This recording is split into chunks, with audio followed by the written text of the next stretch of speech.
It's Friday, October 3rd, and the Bears win again, taking down the Raiders. We're going to recap that game. We're going to recap all of Week 4, and we're just going to go for a smorgasbord episode. We're going to try to preview Week 5, talk some baseball. Playoffs are going. Cubs are in Game 3. Let's get to it.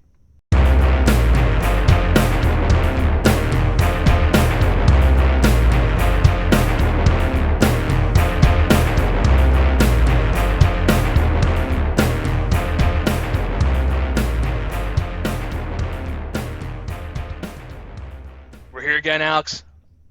Happy Friday, fun day. Another win for the boys. Another win for the boys. I told you. You did tell us. You said this team's yeah. This team, and that's what I was thinking about before joining the pod. Imagine the outlook of this team if they beat the Vikings week 1, the game they should have won. They're 3-1 going into the bye. You lost. I mean, obviously they got wrecked by the Lions, but you never thought the Bears would be competing with the Lions really this year. I think that Vikings game still has a bad taste in all of our mouths. But yeah, I mean, this team is looking up.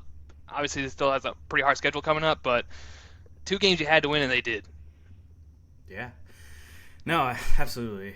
I mean, granted, it's against the Raiders, so they had to win. Raiders aren't the best team of all time. Argue bad team. But they only won by 1, which is unfortunate. But no, I mean, they found a way to win. At the end of the day, winning in the NFL isn't easy. We'll see some other teams that probably should have won that lost or tied in theory.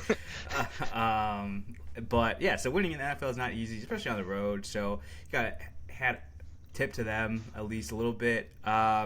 Defense really catch them in the game. You know, the Yes.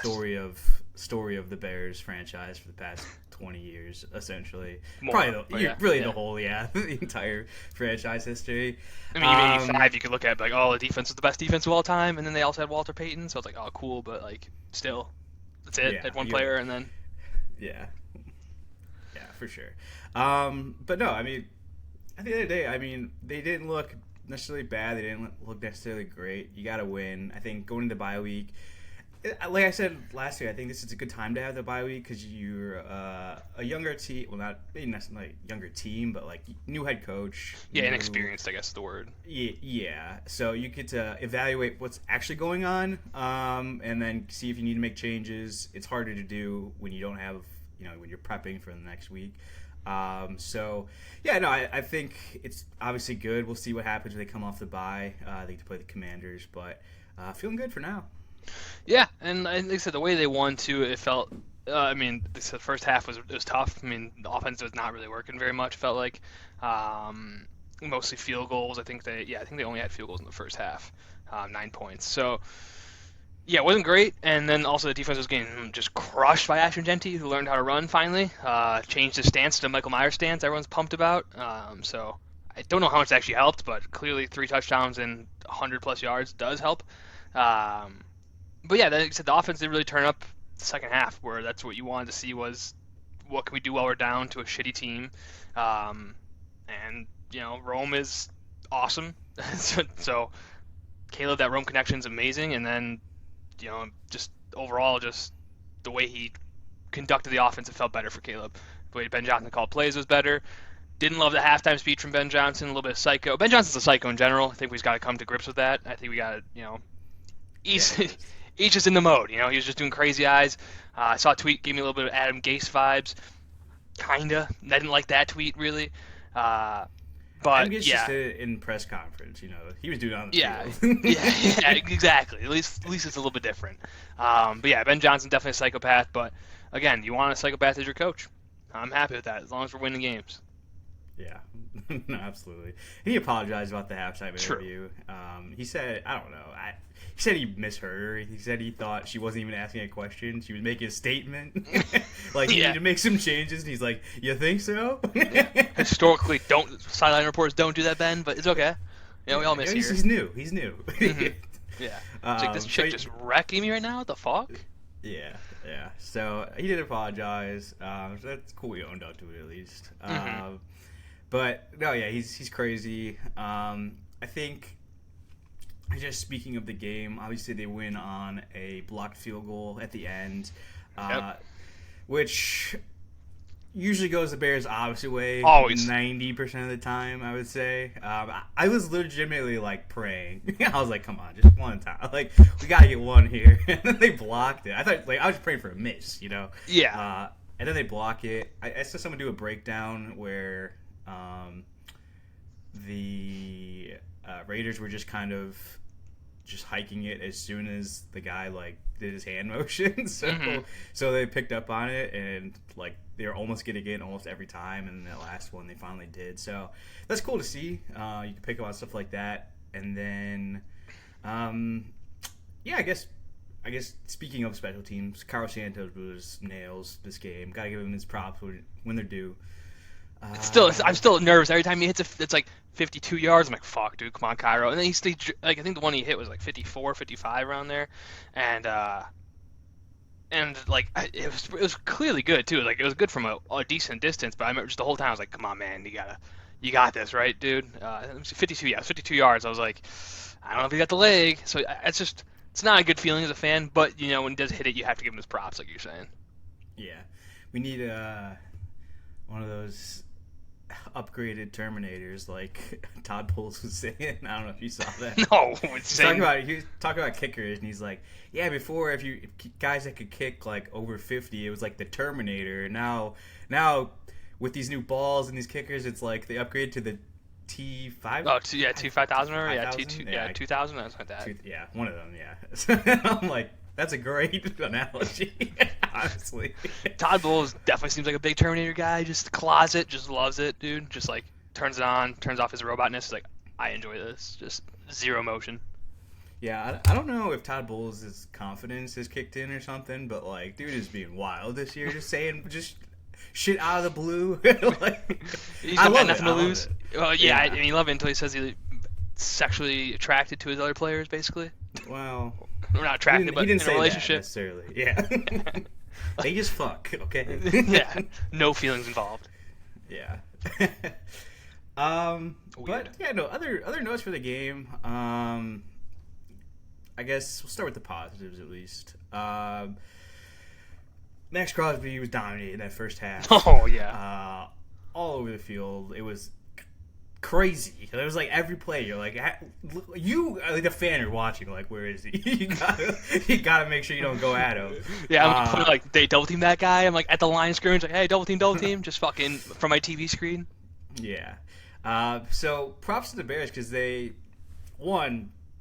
at halftime switched the offensive line. You move Theo Benedict from right tackle, left tackle, bring in Ozzie at right tackle.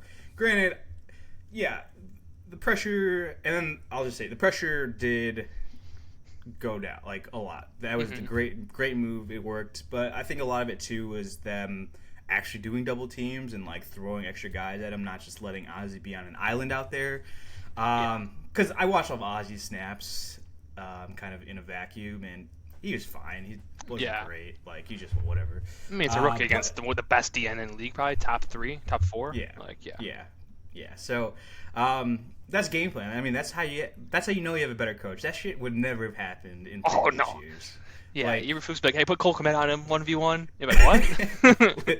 Legitimately. And then, speaking of Cole Kmet, I was gonna stay with the positives, but I don't know, man. He makes some good plays, but he had a big drop that ended up costing them points. I mean, not directly, because the next snap was a terrible snap that moved him back 20 yards almost. True. It's crazy how far that snap was. Yeah, but he makes that catch. They're obviously going to score, most likely. So you're taking points off the board. Multiple false starts. Like, dude, you're what, year 6 or so in the league? I hate false starts more than anything. It's just so annoying. Like, especially like not on 2 or anything. It's just like randomly happens. It's like, what happened there? Like, I don't know. How do you not know the snap count? As like you said, a pro. It's 6 years in the league. A tight end too. That's like, it's like you're. I won't say you're not that important, but you're not that important. Like, you know, you're not like the right tackle, left tackle trying to beat Max Crosby. You're just jumping to get a head start, which I get. Or one of the receivers trying to get down the field is fat. Like, it's not like that. You're important and you're a high speed guy, but yeah, you shouldn't. That's like the position I get mad at most when you false start a hold as a tight end. Yeah, no, absolutely. So I hate to say it, I want to see him. I mean, we've been saying it. less snaps for him. Get Loveland more involved. Obviously, he was hurt this game, so that was impossible. But he should be back after the bye week. Hopefully, they can game plan him more. I mean, more than one catch a goddamn game. Jesus Christ! Like, come on. And then I don't know if you saw this, but Rome is the first Bear to score in the first 4 games since Walter Payton. So. Good company, I guess. I mean, sad company. That's bad for just bad for the Bears. Yeah. Because I saw James Cook this year has done that too. So it's like, James Cook on a level of Walter Yeah, I know. Payton. Yeah, no one's saying James Cook and Walter Payton in the same sentence much, so that's tough. Yeah. Yeah, that's rough. But no, it's positive because you know, I mean, obviously things are starting to look up this year. We're not expecting Super Bowl, like realistically, but stacking wins. I already got my tattoo. The fuck. Yeah, well, you know, depending on the year, you could just add another I at the end of that. True. Yeah, I have no idea what Super Bowl it is. But yeah, sorry, continue. I don't know. I just lost my train of thought. But I was just saying stacking wins, stacking good outcomes, just people getting better continuously. Caleb playing better. Team obviously it wasn't as good of a game as the Cowboys game, but I still think that, like I said, previous years, those close games, they're not winning most of the time. It seems like they've found ways to lose every time in those close games. So for them to pull out, I think that's just a positive sign for the future. And, I'm excited about Ben Johnson. If you want to talk about how bad the Raiders are, we can. Geno sucks. Geno's horrible. I was like, Geno's not that good. Geno's not that good. Then I'm like, you know what? He might be good. He might be okay. And then he sucks again. It's like, what the, like the second I bought in. I bought in too, because I was like, Seahawks lost Geno and got Sam Darnold. They're going to be my disappointing team of the year. And the Seahawks look like a top 5 team in the fucking NFL, and I look like an idiot for saying that they're going to look terrible. So yeah, I was bought in the Geno train too. I was like, Geno with Pete Carroll, dude, that's going to be awesome. He's going to be so good. I mean, Pete Carroll again. Yeah, I guess. But still not great. So like I thought it was gonna be better. I don't know what I expected, I guess, or why I expected that. But yeah, I mean, 14 for 21 for 117 yards alone, pathetic. Then to throw in, 2 touchdowns, which is impressive, but 3 interceptions. Again, I mean, it was Kevin Byard that had 2 of them, right? Or like, how many did you? Yeah. So it's like throw 2 picks to Kevin Byard, tough, and Tyreek Stevenson with an unreal interception, one of the best interceptions I've seen in a long time. That was a sick catch. So not as much Geno's fault, but yeah, he's just not good. Like everything was telegraphed, and if it wasn't, it was like a dump down pass essentially to someone. That's how I was literally gonna say. His 2 touchdowns were dump downs to Ashton Genty. Yes, so it that's wasn't true like too. he like made a play really. It was just Genty doing stuff. And Genty, like you mentioned, it just said one of the things: don't let him come alive. And dude came alive. He was like Frankenstein on a fucking stormy night, dude. It was terrible. But great analogy. Yeah. Frankenstein's a monster, by the way. He listens to this like, hey, sorry. that's a monster. Yeah, Frankenstein's I a monster. know that. I know. I'm just trying to cover for you, brother. I'm talking to them. I'm talking to the fans. Don't yell at me. All right, fans are like, what the fuck, dude? Frankenstein's monster? Yeah. But no, I mean, that's really all I had about the game. I mean, it's kind of it was exciting, but not that exciting game. I don't know. It's kind of just like a mid game. I don't know. Yeah, it was again. I think if the block kick, if they just won by a missed field goal, not as exciting almost. But the block kick, where they mentioned it being timed, it seems like a coaching thing that they mentioned. It was funny too because I like before that, the kick, I was looking at the line. If you notice, like Daniel Carlson's lining up, and the guy that next to Blackwell was like taking his time getting set. I'm like, dude, get in your stance, get ready to block this. You have a chance to block it. And then I was looking at that guy specifically because he was like, whatever, fucking around, and he gets set. And then the other guy just shot off the corner. So it was like, it felt weird that I was just staring right at where the play happened. But like I said, the game was kind of just happened. Like Caleb didn't do anything super exciting, crazy. Rome obviously looked awesome, and the run game is still pretty shit. Like something I wanted to see was running the ball. They ran the ball more, I would say, but no results from it. I mean, Swift had 14 carries, Monangai had 4, and they had a combined 56 yards. So that's bad on 18 carries. Yeah. I think the rushing attack got better in the second half when they switched to the line. I think that might be part of it too of why they switched. It wasn't just Max Crosby. And I guess I was gonna save this to like, what do you want to look for to the bye week for the Bears? But We can do that now. I can talk about bye week. yeah, Yeah. yeah. So I just wanted to mention Theo Benedict. It's rumored, more likely confirmed, because it's from Brad Biggs himself, who's basically like the Bears insider. That just gets every scoop from whoever, somebody in the building. Yeah. I don't know. Someone's a big Brad Biggs guy. Yeah, and they said Theo's going to start left tackle. So Braxton's officially benched. Out. Yeah. It's the right thing to do. I mean, give the kid a chance. I mean, and then you also give Ozzy the chance when he has it, and then see. I think Darnell Wright is gonna be back, right? I mean, You'd hope so.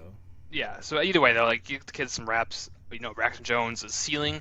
Let's see what Theo's ceiling is, and if he gets torched, then you kind of know, hey, that's we can always go back to Braxton, which isn't like the worst thing in the world, but you at least can figure out what potential is here and give the guy reps. Give him, like I said, everything looks better when he was in there, so why not? Yeah, yeah, and having the bye week's huge on that too. True. They're not practicing, but like if they already told him, he can get more mentally prepared. Them themselves getting more prepared to have him in there. So that's good. Anything else you want to see from them coming out of the bye? I mean, you don't have to talk about specifics for like next game or so, but I mean, I guess I just mentioned is like the run game. Like I don't know if it's get more creative or is it get more like touches. But I don't know what I mean. I don't know how you fix it, and I guess that's not my job to fix it, right? But like they need to do something. I don't know if it's Sanders. Again, it could be a personnel thing, which I don't know, or is it the line? Is it the running back? But they need to run the ball better. I mean, I need to see a game. I need to see a 100-yard rusher. I don't think they had that right this year. I definitely can't imagine they have that. no chance. But like, I want to see 100 rushing yards in the game. Like, give me something. Because I mean, the one game where they dominated Dallas, they still couldn't even get close to that. So like I don't know. I don't know what to do. I don't know what the solution is. There's really no solution, it seems like. But I want to see the run get better, and then also the pass rush get better. Again, both those things are probably not going to happen, and that's maybe next year's job, but still. Yeah, on the positive for not the run game. No, the not run game positive. it's done. It's dead. It's over. For sure. I think that is a personnel thing. I think that's maybe Mononga guy get more carries. He hasn't looked awesome either. They only give him limited touches, so sometimes guys just need more touches to get going. So maybe just see how that works if you give him the brunt of the carries. But yeah, if Swift's the primary guy, I don't think it's gonna change. You'll get like 2 or 3 bounce out runs to get you 10 yards, and you're like, oh yeah, hell yeah. Mm-hmm. But that's all. That's the entire game. But no, I was gonna say for the positives, for the pass rush, not that it's super positive, but you should have Kyler coming back who blitzes, who's really good at that, plays more on this, on the short to intermediate, so that maybe gives them more time to get there. Like, can't have as many dump offs if he's playing better. So that might give the D line more time. You have Tremaine Edmonds coming back. Not Tremaine Edmonds. Who's the other linebacker? T.J. Edwards. T.J. Edwards, yeah. Same initials, right? Tremaine Edmonds? Yeah, initials. Yeah. T.J. Edwards should be back as well. So obviously he provides something, especially like in the run D game. So that's big. And then the guy, oh my God, I'm terrible with names. Oh my God, it's one of those days. Who's the DN hasn't played all year because he's been hurt.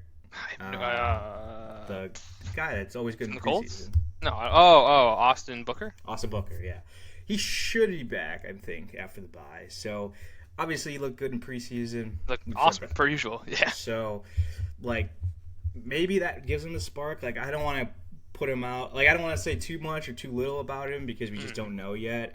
But it could be something at least.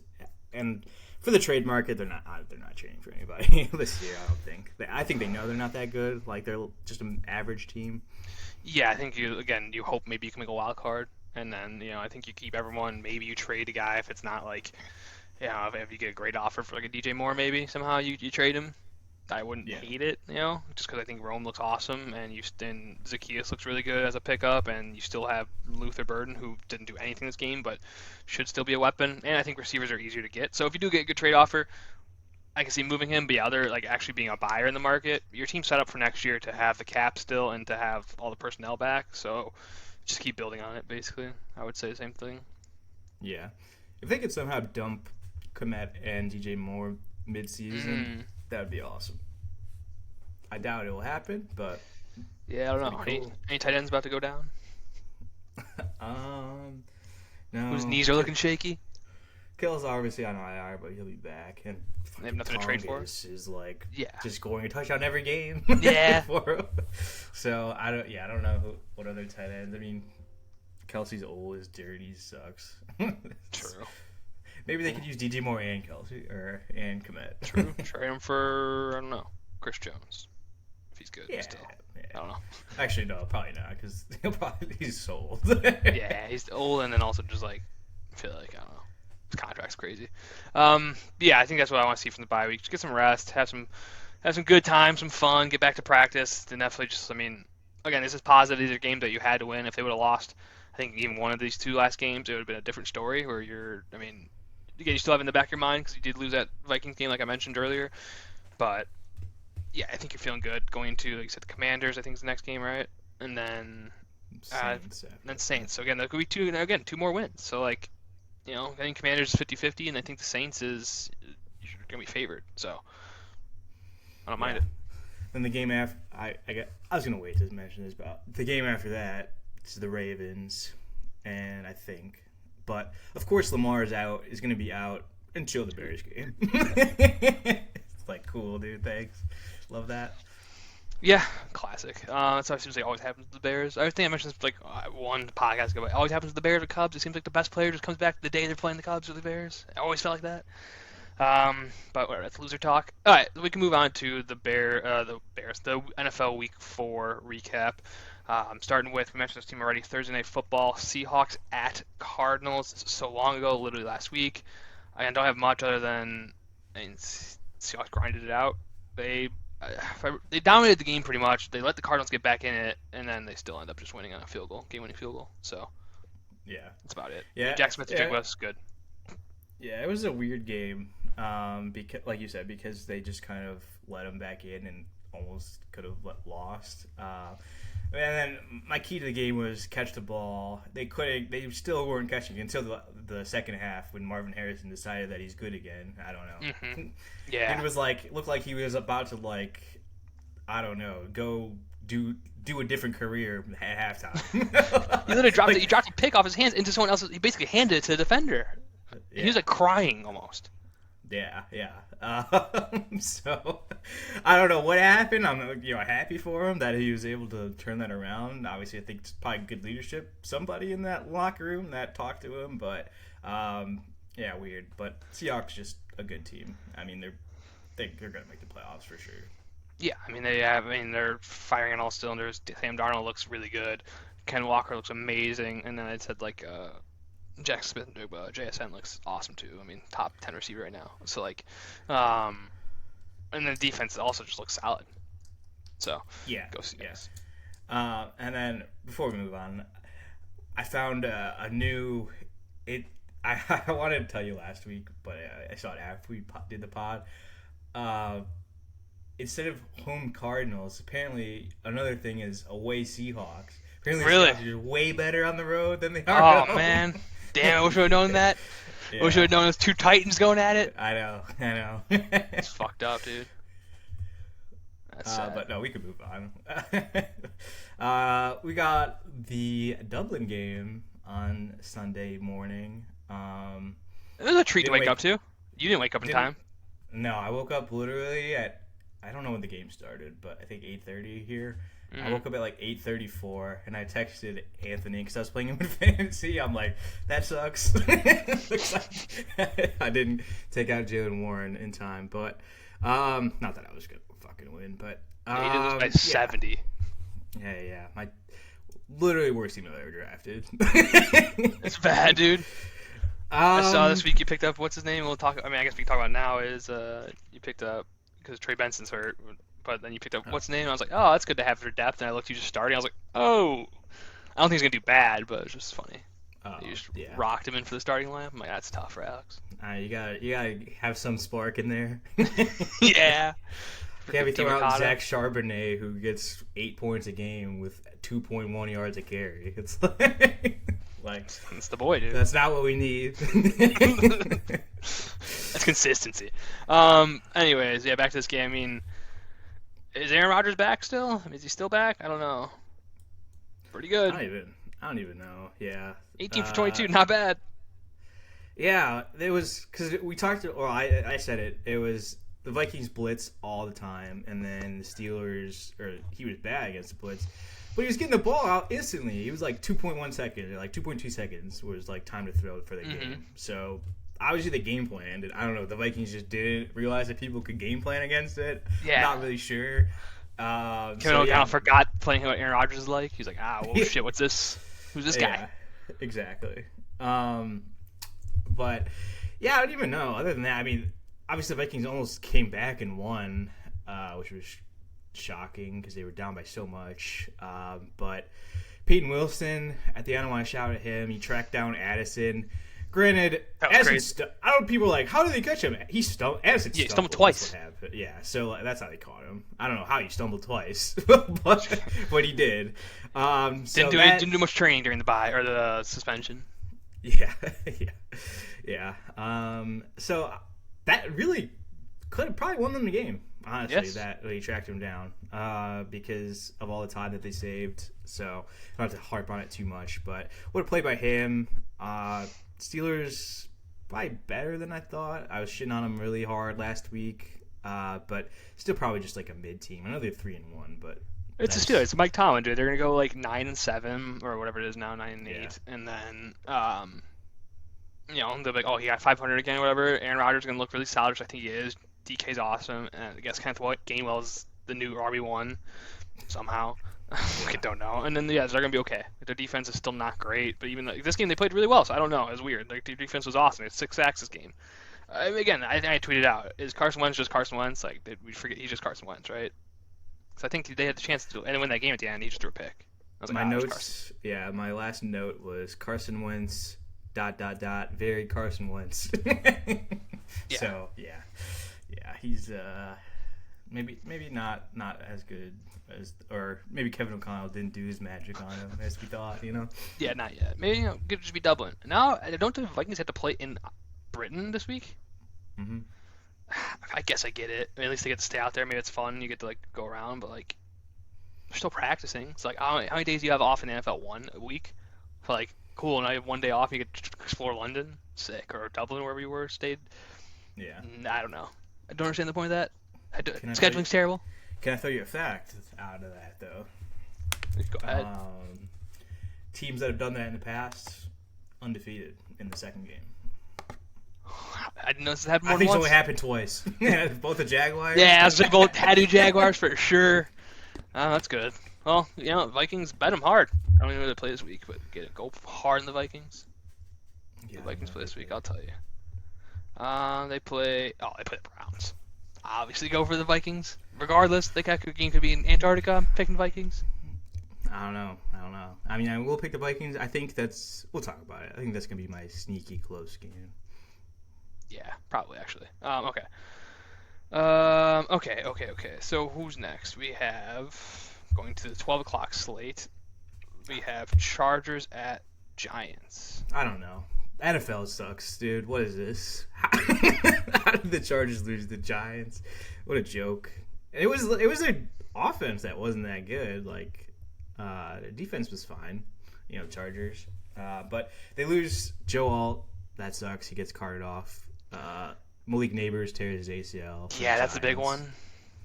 It's funny because I don't want to say funny, but it was like that whole debate, like, should the Chargers take Joe Alt or Malik Neighbors? And then they both get hurt when they play each other. Yeah, I mean, is it MetLife? I don't know. I don't know. Yeah, is it a Joe Alt one? Probably not as much. But Malik Neighbors, that was kind of a weird, like, he just hit the ground and they did.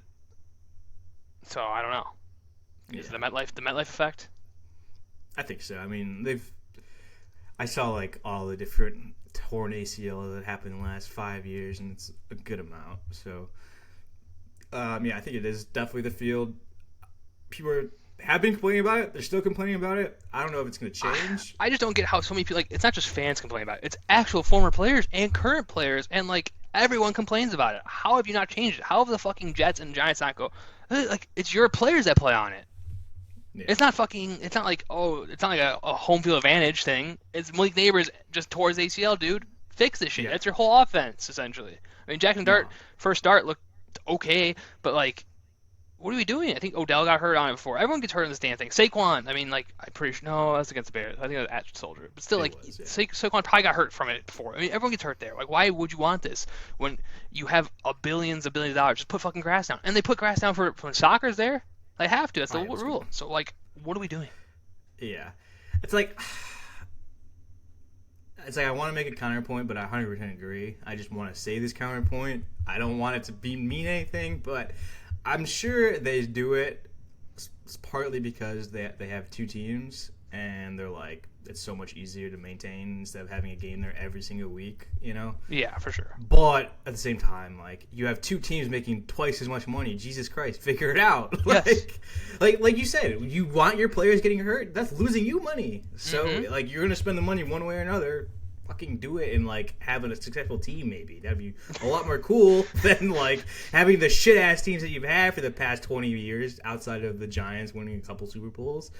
Like, Aaron Rodgers, I forgot he got hurt there too. Yeah, him. So like again, I was saying like this team looked exciting. Like you have Scadaboo, who's not the best running back, but he's exciting. He's awesome to watch, and you have Jackson Dart, who looked electric compared to what they've had before, and maybe again he's unpolished as hell, but like looked awesome. Beat the Chargers, right? So like, and then if you had Malik Neighbors, that offense would look sweet. It would be a fun offense to watch. The line still sucks, but like you're like, okay, three guys that I can get behind who can be, stars in the league, and like or whatever you want. Malik Neighbors is already a star, but like. And now you lose Neighbors, and this offense, what? Who's starting? Does Darius Slayton again? Is their fucking wide receiver one? So like, this sucks. It sucks that you lose a guy like this. I like Malik Neighbors, hilarious to watch, and like or hilarious to see after games, and awesome like to watch during games. So it's sad that we lose him for a year. Yeah, it is unfortunate. But hey, Rome best year two receiver, confirmed. True. I guess last thing before we move on, I don't know what happened with Ladd McConkey. Dude was so good last year. He just looks disinterested at times. I'm not sure why he's the wide receiver 3 now. Yeah, I don't know why they hate him so much. Makes no sense. I think it's partly him. Like I said, I don't know. It seems like he's half running around sometimes. But let's move on to such an exciting game, Titans and the Texans. I actually wrote down no notes for this, so. No, I actually looked at this game a minute ago. I mean, yeah, it's not good. I mean, tough if you're the Titans. I mean, yeah, you get shut out. That's all you have to say. I mean, yeah, really. Like they have no real offense. They need receivers desperately. Calvert-Lewin's just bad at this point. I don't even know. Like Tony Pollard, just bad too. Tajay Spears gonna come back, but he's just whatever too. So they desperately need playmakers on that team. Cam Ward's just, I mean, it's the Bears. What they did. Yes. Like, you have nobody. Like. Oh, it's sad too because I mean the coach, like I don't know how good of a coach he is. I really don't give a shit about the Titans, but like he's probably gonna get fired. Especially, I mean, how many times can get shut out in a year? I guess they did shut out the Falcons, but like either way, like how long of a leash does he have? And then you're gonna fire the coach, and then you're gonna do the same thing you did with every. I mean, it's every NFL team does it. You just like I don't get why you don't mirror your coaches with your people. Like get a coach, have him draft who he wants to draft if that's who he believes in. If you believe in the coach, because I think that's the most important, especially in the NFL, and then develop the guy you want to develop. So Yeah. I don't know. Again, it's stupid. Again, I don't know. And then I guess Woody Marks looks cool. Like good for Woody Marks. Good game for him. That's about it. Yeah, that was literally the other thing I was going to mention. Yeah. All right, we can skip on to them then. Fuck them. Yeah. Commanders at Falcons. Yeah, we got a lot to talk about. So we're doing the thing where we're like, hey, let's go through this quick, and then we like take forever. So, Commanders. Yeah, we're at 33 Falcons. minutes. We're halfway through these games. Not even a quarter. Yeah. Commanders at Falcons. They unleash Bijan. That's cool. No idea though what to do with the Falcons because 1 week they're terrible, 1 week they're good. I know Jaden Daniels didn't play and Terry McLaurin didn't play in this game, but like they still put up a ton of points. Penix looked really, really good. Drake London did really, really good. Kyle Kyle Pitts solid again. So I don't know if it was Zach Robinson coming down the sidelines, if that was really the difference. I was joking about it. Like, that's not a good thing. Maybe it was a great thing. Maybe it was the best decision they've ever done.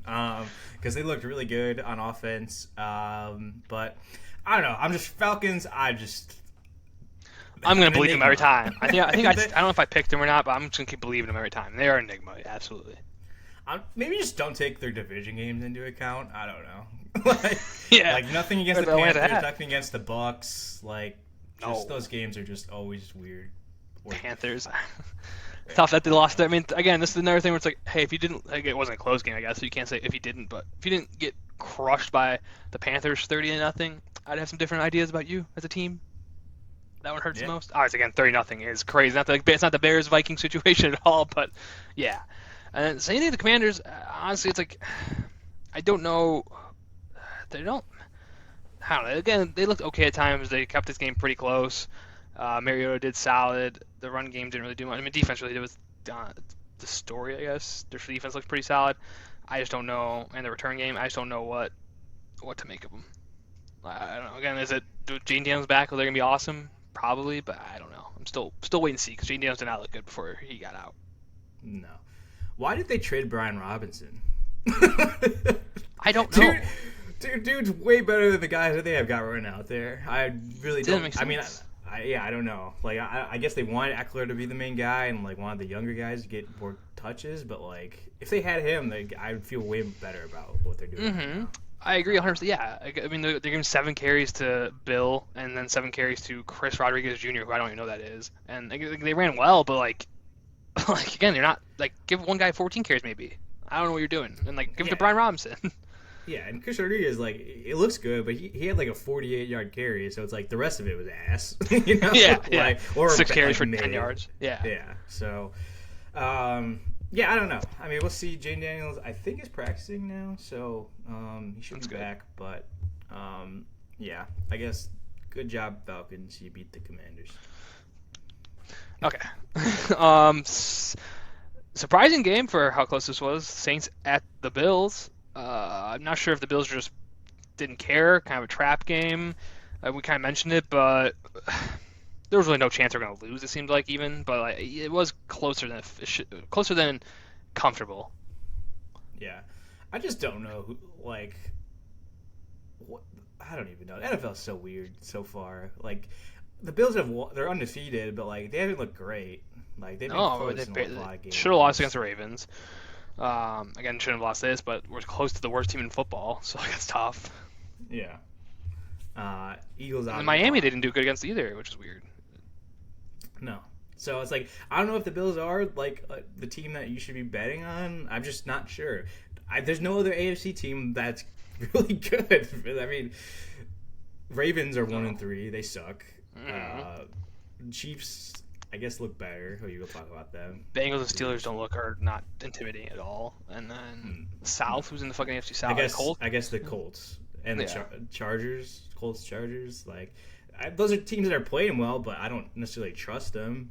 No, maybe that's just because they haven't been around, doing it for a while. Mm-hmm. But still, like it's AFC's real weird. Like it's been so many years. It's like AFC's so dominant, and then I look at the NFC and I'm like, the 4th worst team in the NFC is the Cowboys. I'm like, Cowboys are at least average, like Uh-huh. Yeah, So, I'd take the Cowboys over most teams you mentioned, or like I'd say they're gonna compete with them. Like they're better than the Ravens right now. Yeah. So yeah. I don't know. Shout out to the Saints though. I mean, they keep. I don't want to say shout out, but like they keep playing close games, just keep losing. I'm not really sure what's happening. Like you said, our team's just playing down to them. Are they playing up? Just can't convert. We'll see. I don't think they're gonna go not undefeated, completely winless. Defeated. Yeah, winless. For the year, hopefully not against the Bears, but yeah, I mean, I think they're like in like a perfect spot where you want to be if you're tanking. Like you play every game close, you're like, all right, I can feel good. They don't necessarily have players you want to build around, but hey, at least like you could say like the coaching looks decent. They'll probably trade Kamara. I mean, they should trade Kamara. I don't know if it's going to like the Cardinals, which would be nice. I think for Kamara's sake, I think he'd do good there. I don't know. I mean, Kendrick Miller does look pretty solid when he does run, and he does seem to be the future. I don't know. Like that's what I would do. But yeah, other than that, like Rattler again, I think he's just been a nice surprise. Like okay, we have a guy, it's a good bridge guy, and then like you bring in a quarterback. I don't know who they'd bring in. You mentioned the guy from Oklahoma. But like honestly, you can put Rattler back out there for a little bit, let the guy learn, then sub him in. But I don't know. You probably wouldn't do that because Spencer Rattler's not that good. But like, it's nice to have this. I think the Saints, you're actually kind of happy what's going on right now. You're like, we're losing these games, but we look solid. Let's get our cap space figured out. Let's get our personnel figured out, and then let's have a good top 5 pick. Hopefully, number 1. Yeah. I guess real quick because you mentioned the draft a little bit, just to say, I've been seeing some stuff. You've been mocking already? No. I think the guy from Indiana, Fernando Mendoza, is like projected the number 1 pick right now. Quarterback? Yeah. John Mateer's hurt. I don't even know. People are saying he should go back to school, so I don't even know. But yeah, I mean, we'll see. If you're top 5, I mean, it's hard because you say I'm top 5 guaranteed, or you still get so much NIL, especially in Oklahoma. Yeah. Also, weird. I don't know.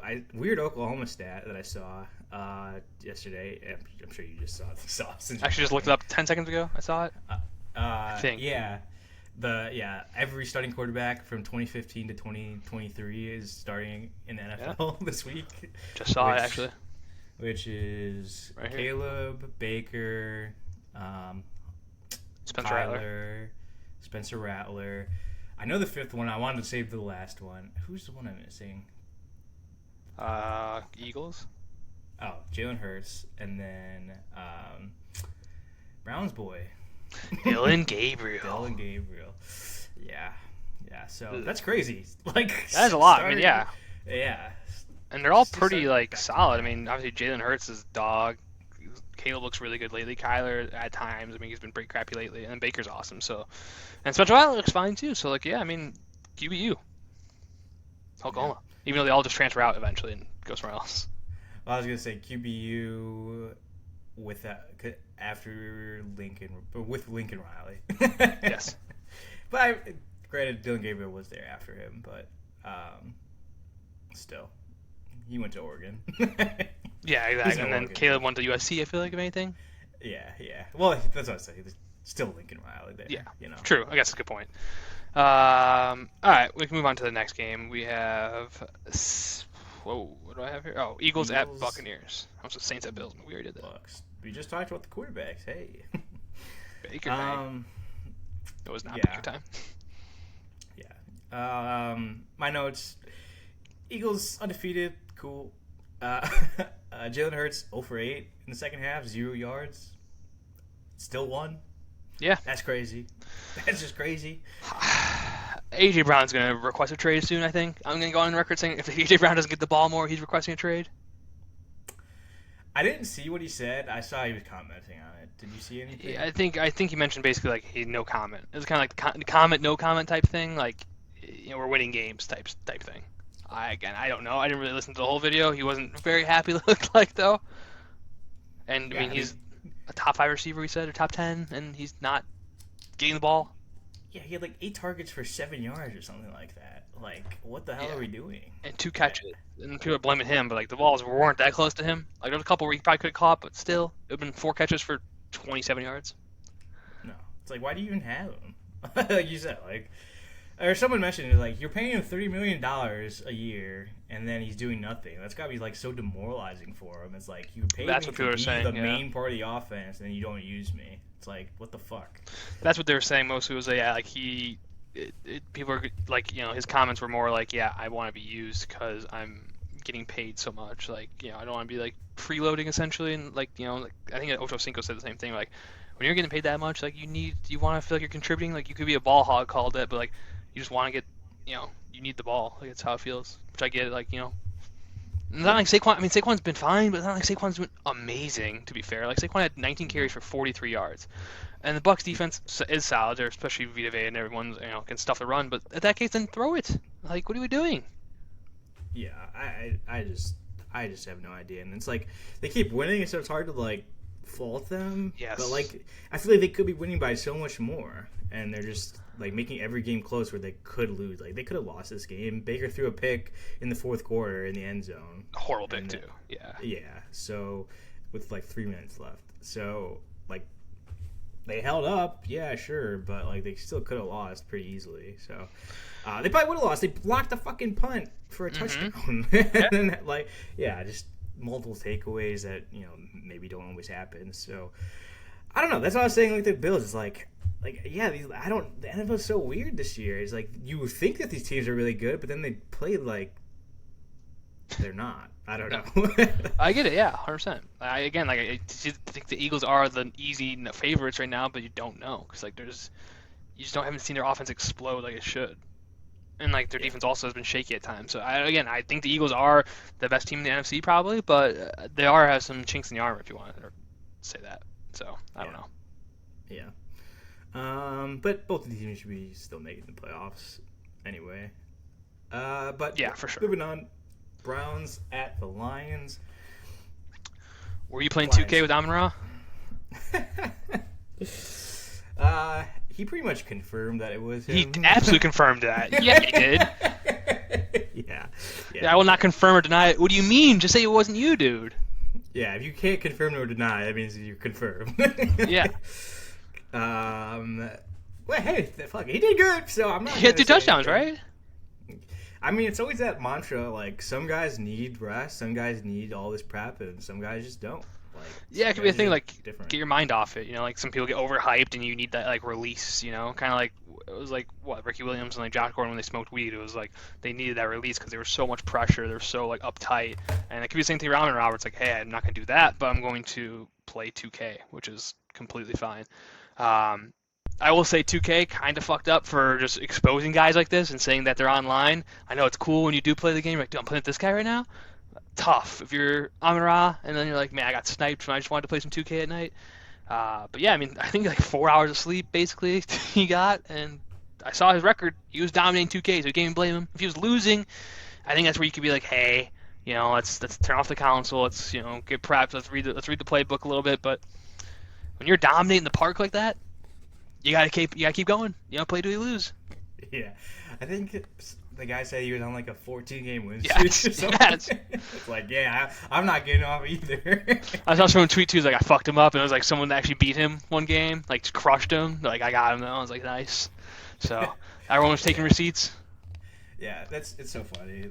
The best receiver in the league this year is playing 2K and drinking Coke at halftime. Like that's what I mean. It's like, what the fuck do we know, dude? Like all this shit, like it just doesn't matter. People are just so different. It's just genetics and how good you are. I mean, even like I was listening to, I saw like tweets and like a thing from like Erling Haaland on Manchester City, and he was saying like, what do you do in your free time? It was like your wife, He's like, just kind of relaxed, and she likes to play video games, so we play Minecraft together. I was like, that's what he does. Like, he just plays Minecraft, and it's like, okay, the best striker in the world right now is just playing Minecraft. Like you said, playing video games, and probably, I mean, he doesn't drink Coke. He's more of a, freak with his body, but like, still, it was just like, who cares? That's what they do. Yeah. Like, you don't have to be this super, I mean, I'm like, a freak insane with his body, but like, I know that's like the whole thing with his dad. It's like, well, it's energy. It's better than water and Gatorade. So like, same difference, Gatorade. Yeah, I mean, same thing, but like less dyes probably. So like, if they're against Gatorade, then it makes sense. Yeah. The old Coach Ross, dude. Coke and candy. He was just, between games. He was a winner. Let's just say what it is. He was a winner. A pioneer too. Yeah. All right. Let's move on. Oh, last thing was Dylan Gabriel did get announced starter after this game, right? And then Shador, fucking weirdo. I don't want to even talk about it, dude. What the fuck? I'll do what he did. I still can hear you a little bit, but yeah, you don't want to talk about it. I mean, I'll speak for you then. It was weird. I've never seen anything like it. Again, you're a third-string quarterback for a reason. Like, act like it. Try again. What Rex Ryan said. Like, I mean, Rex Ryan was a little extreme by his arms being crossed. Who gives a shit? But like, yeah, you don't need to pantomime. The press conference was weird. So. No. Yeah, well, again, we don't have to talk about it, but weird. I'm just tired of hearing about a third-string quarterback and, like, all these guys that have opinions on it. It's like, it's the fucking Browns quarterbacks. You know they're gonna suck. Like, why are we even like spending time thinking about this, dude? Just let him be a weirdo and just whatever happens. Like, I don't.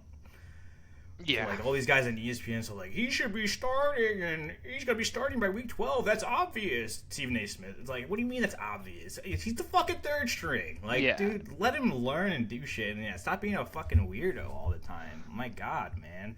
You think a starter acts like that? Like, no chance. No. Like, come on, man. And it's not like you're doing it like in like the Browns room or like you could laugh. Like everybody is seeing that, and now you're making your coach look bad. You're making Dylan Gabriel look kind of bad. For sure, Dylan Gabriel look bad. I mean, like, you're the third string. It's not like Dylan Gabriel's hurt and they picked up a guy in the practice squad and they're starting him over you, which then you could be pissed. Dylan Gabriel's next up. If he sucks, then you're up next. Like, be happy. Like, you're just moved up basically to the second string. Maybe they bring Flacco back in, but like, I guarantee you'd probably get another look. If Dylan Gabriel's horrible, you're probably next up, buddy. So like, I don't get why you'd act like that. It just doesn't make sense. And like Stephen A. said, like, he's guaranteed by week 12. Like, dude, why would you say that? Why would you want to root for Dylan Gabriel to be shitty? Like, I feel bad for Browns fans. I saw that shirt again with the jerseys, all the names. God, it's terrible. Like, I was like, where's Baker at? Baker's like, there's like been 8 quarterbacks since Baker. I was like, holy fuck. I didn't realize there's that many guys since Baker. I felt like Baker's like 2 quarterbacks ago. I was like, Deshaun Watson. I was like, I was like, all these guys. I'm like, oh my God. Flacco, fucking Pickett. I was like, oh my, what the fuck? I don't even know if Pickett was on there, but it was just an insane amount of people. Yeah, I'm sure he was. Yeah, and I guess I didn't even think about it. It's like, not even that you're supporting Shador, like you said. It's all these people that are basically outwardly wanting Dylan Gabriel to fail just so Shador can get an opportunity. And it's like, give the guy a chance for a second here. I mean, he's an NFL player too. Like, he's done the work, got it to get an opportunity. And just because you know who fucking Deion Sanders is, you're like, is that the extent of your analysis? Like, how much do you get paid? Yes. 40 million, actually. He gets paid 40 million, we know. It's a fucking joke, dude. It's a joke. All right, since Mayfield real quick. Case Keenum, what's his name? Nick Mullins, Jacoby Brissett, Deshaun Watson, DTR, whoever the fuck Walker is, Flacco, Driscoll, Jameis, and Zappy. Oh, Zappy. Jesus Christ. That's tough. That's tough. That's tough, dude. That's tough. That's so many quarterbacks since Mayfield. I said 7. That's fucking 10. Yeah. Well, Browns are the Browns. They're going to be the Browns. Yeah, I don't great know. defense, though. Yeah, sweet defense. Well, yeah. I guess they gave up 34 points, but a good run defense. Yeah. All right, let's move on. Panthers at the Patriots. Patriots fucking demolished them. What can you say? Yeah, Panthers, again, the Panthers and the Titans are the same team for me. I don't know what to expect from them week to week. Patriots fans, I think they're the greatest team ever, too. Like, not talking about Panthers, I'm talking about Patriots. I don't know why you think you're good. The Patriots, I mean, I don't think are good. I don't know why people think they're that good. They're not going to make the playoffs. And you beat the Panthers. Congrats. That's about it. Yeah. Yeah, that's really all you have to say about this game. I think we can move on. Yeah, sure. Let's move on to the 3 o'clock games. Jaguars at 49ers. Travis Etienne's out. Jaguars, pulled it out. Brock Purdy hurt again? I don't know. Dude probably. In the first place, it was bad. Dude threw a couple of bad throws, some interceptions. People want to blame Christian McCaffrey, but it's like, dude, no. Bad throw. It's off the top. It was off. Like, he's like reaching and hitting his fingertips. Like, if Christian McCaffrey wasn't there, this team loses by 40. So like, you're lucky that Christian McCaffrey's there in the first place. You can't blame the guy for his picks. So, their defense isn't as good as they are. I mean, they're gonna be an okay team. They're gonna make the wild card. It's their first loss. It's the Jaguars too. So like, who knows? It's just a team you don't see often. They still have a good chance to win the division, and they have everyone in the world hurt still. So like, and I think Ricky Parcel's hurt now. So like, that's not good. I don't know what you do. Like, you'd probably just go back to Mac Jones and just play small ball. And like, you won games like it. Like, do it until what's his name's healthy, until you get Kittle back, and try to survive and try to be, a game or 2 over 500 by the time he comes back. Yeah, absolutely. And Mac Jones should be back playing this week, I think. I hope. With the Chiefs Super Bowl roster on wide receiver. Yeah, I saw that. Yeah, it's actually insane. Yeah, DeMarcus Robinson, Sky Moore, and It wasn't Something. MVS. Was it MVS? No, Juwan Oh, I Jennings. think it might be MVS. I Mm-hmm. think actually. So yeah, that's Crazy. crazy. Yeah. And then I guess the only other thing I want to mention with this game, Robert Salah and Salah. Liam Cohen fighting at the end. Yeah, I was gonna mention that. Liam Cohen trying to bite off a little bit more than he could chew. I think he did it just because he knew he was far enough away where it couldn't happen. But yeah, he basically Will Smithed it, keep my name out your mouth type thing. So I don't know. Not sure why he did that. I think it was because of Salah saying he's like stealing signs, maybe. Right? That's what they said. But like, that's not a big deal. Like, he wasn't saying like Not in the illegally. NFL. He was saying he was picking signs at the line. It wasn't like they were doing Connor Stallion shit. So I don't know. Don't Yeah. know what he was upset about. Or yeah. Yeah, I don't know if it's maybe just like why even mention it at that point. Like, Sure. So obviously you're trying to say something. I don't know. I don't know. I'm not. Again, involved that's the in wrong that, guy to so- fight, dude. Maybe, I don't know how strong Sal is. I don't know. Maybe Liam Cohen's a black belt somehow. No way. Could be. Yeah. Actually, that wouldn't Hey, I surprise was me. a brown belt.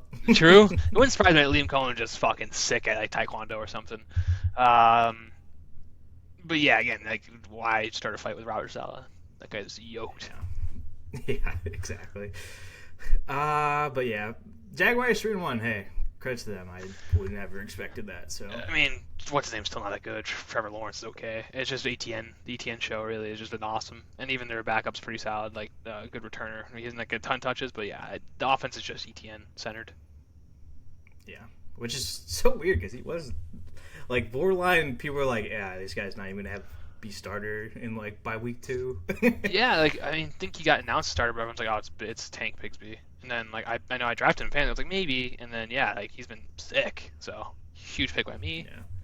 Yeah. But yeah, he's been awesome. And he looks like yeah, it's weird because I remember last year everyone was like, why is he not playing? He's so good, but Bigsby was also pretty good, and it was like I don't know. And I guess they found I would out say actually he he's wasn't good last year. Like he was bad. Bigsby or Last- ETN. or ETN. No, yeah, Like, ETN wasn't good last year, but like he was good the year before, I should say. Oh, And then yeah, like yeah. people are, why is he not playing? And then I guess like I don't know if he got a full opportunity, but yeah, he wasn't that great. And then Bigsby overtook him.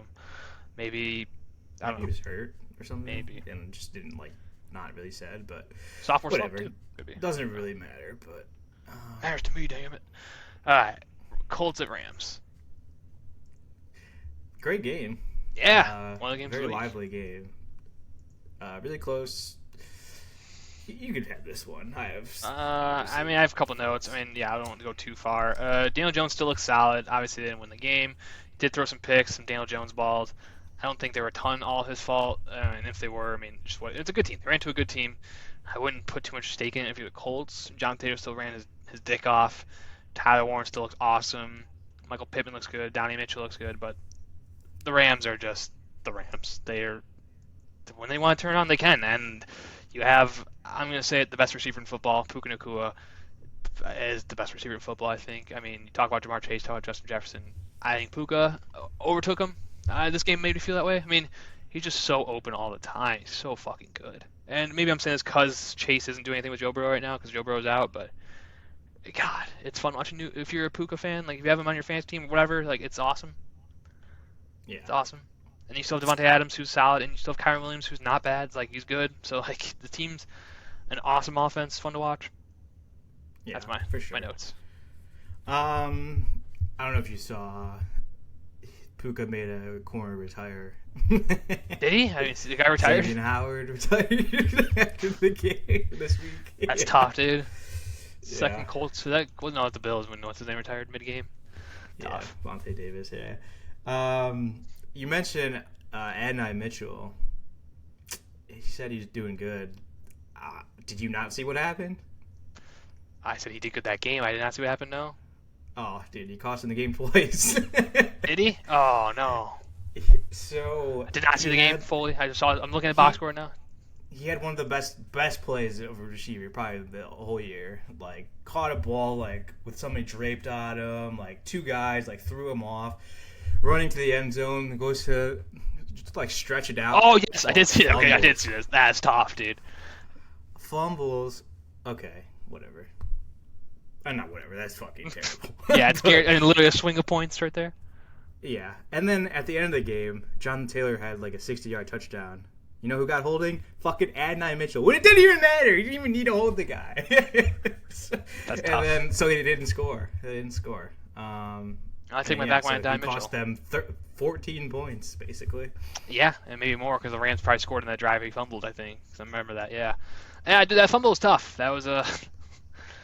Yeah, because again, you can't really blame Dale Jones. But yeah, I've never seen a fumble trying to stretch the ball over the plane before like that. Like no one's touching you. Yeah, people were like, how did it just keep happening? It's like, his was different than everyone else. Yeah. Everyone else purposely dropped it. He did not purposely drop it. It slipped out of his hand. Yeah, it's like his gloves got like turned off, like fucking like the magnet glove from Mission Impossible just turned off for a second. It was weird. It just like cause he literally was about to like he got past everyone and was about to reach it over and just and like I remember looking. I was like, come on, he had to have held on to that and just or like he had to have crossed the plane. He wasn't even close. Yeah, no, that's tough for him. Hopefully he bounces back. You know, I'm sure that's got to be really bad for your psyche for at least a week. But hopefully teammates pick him up. Obviously, like you said, he had a good game. Just besides that, so it's like you want to see a young guy not get fucked up by this. But we'll see. Yeah, I mean, again, like I guess I mentioned he had a really good game box score wise, but yeah, it's tough. But hopefully you can bounce back on the box score side of things. Okay, moving over to. We already talked about this game pretty much a lot. Ravens at Chiefs. Yeah. Chiefs won by 17. It wasn't even that close. No, it should have been. I mean, yeah, it's fact 17 is crazy. Lamar out for several weeks. Didn't seem like he really got hurt. I don't know if he must have been just playing something and it just tweaked on him. But yeah, I felt like he just benched himself. And then everyone talks shit about Lamar, but he's definitely hurt, and he's probably gonna be out, like you said, 2 to 3 weeks.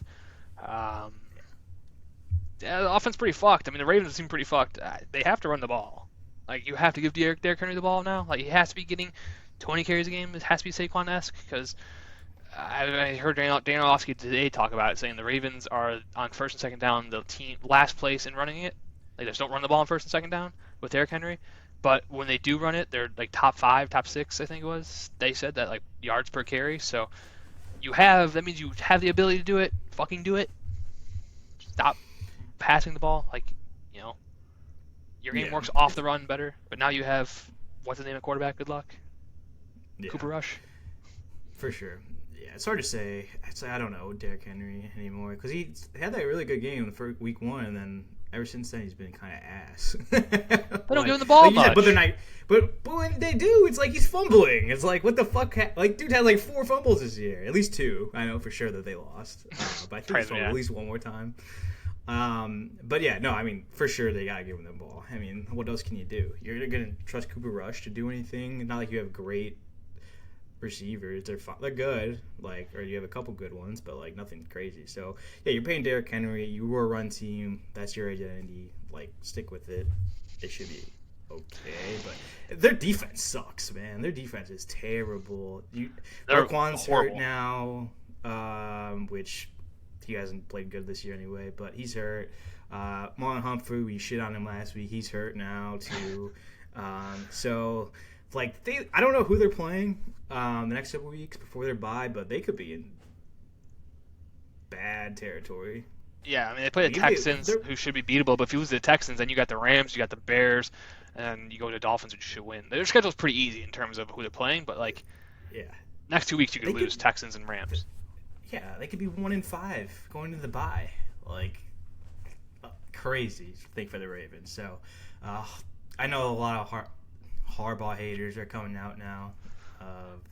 Something fresh. So it might be that case. I mean, again, it's like they're trying to prove Lamar is a pocket passer, and he is. He is a solid pocket passer, very good stats. But it's like you don't need to stop trying to like just be you. You know, like fuck people what they say.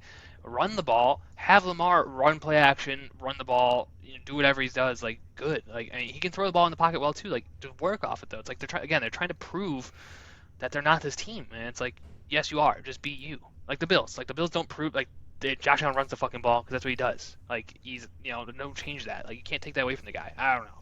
It just seems like they're like just getting away from the run game, which is their identity, and they want to prove that they can actually throw the ball. Or the Chiefs, we can air it out. And no, just be you.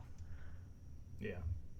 Yeah, I mean, just think about the Eagles. Everyone's shitting on them, but they're just doing their thing and winning games. So Yeah. that's what your job is, to win, not to, Hmm. I don't know, put up stats. Exactly. So it's like we talked about we talked about the Eagles should throw more, but again, if you can run the ball and just run the tush push, fucking who cares? Don't be you. Yeah, yeah. But I guess my last note for the game, Xavier Worthy is just good. He's really good. He comes Yeah. back and just instantly just the best player on the field, basically. Yeah, he's good. He's healthy for the Chiefs. Yeah, the Chiefs look good. Again, everyone was saying, "Oh, Mahomes should do without receivers." We talked about it. Yeah, maybe one receiver does help. Getting Xavier Worthy, like I said, 5 catches, 83 yards. He was all over. The run game still just fucking abysmal for the Chiefs. But yeah, it's definitely a help to get a guy like that back. Kelsey looked a little bit more rejuvenated too with having a second guy to rely off of. But Chiefs, yeah, I don't know. I don't know what to make of these teams. Like the Ravens, the division's so fucking bad that they still have an easy chance to win, right? And the Chiefs, on their hand, their division's pretty solid. Like the Chargers, they already lost to, and the Broncos. I don't know. Like I don't know where these teams are, and it's gonna be interesting to see where they go in the next few weeks.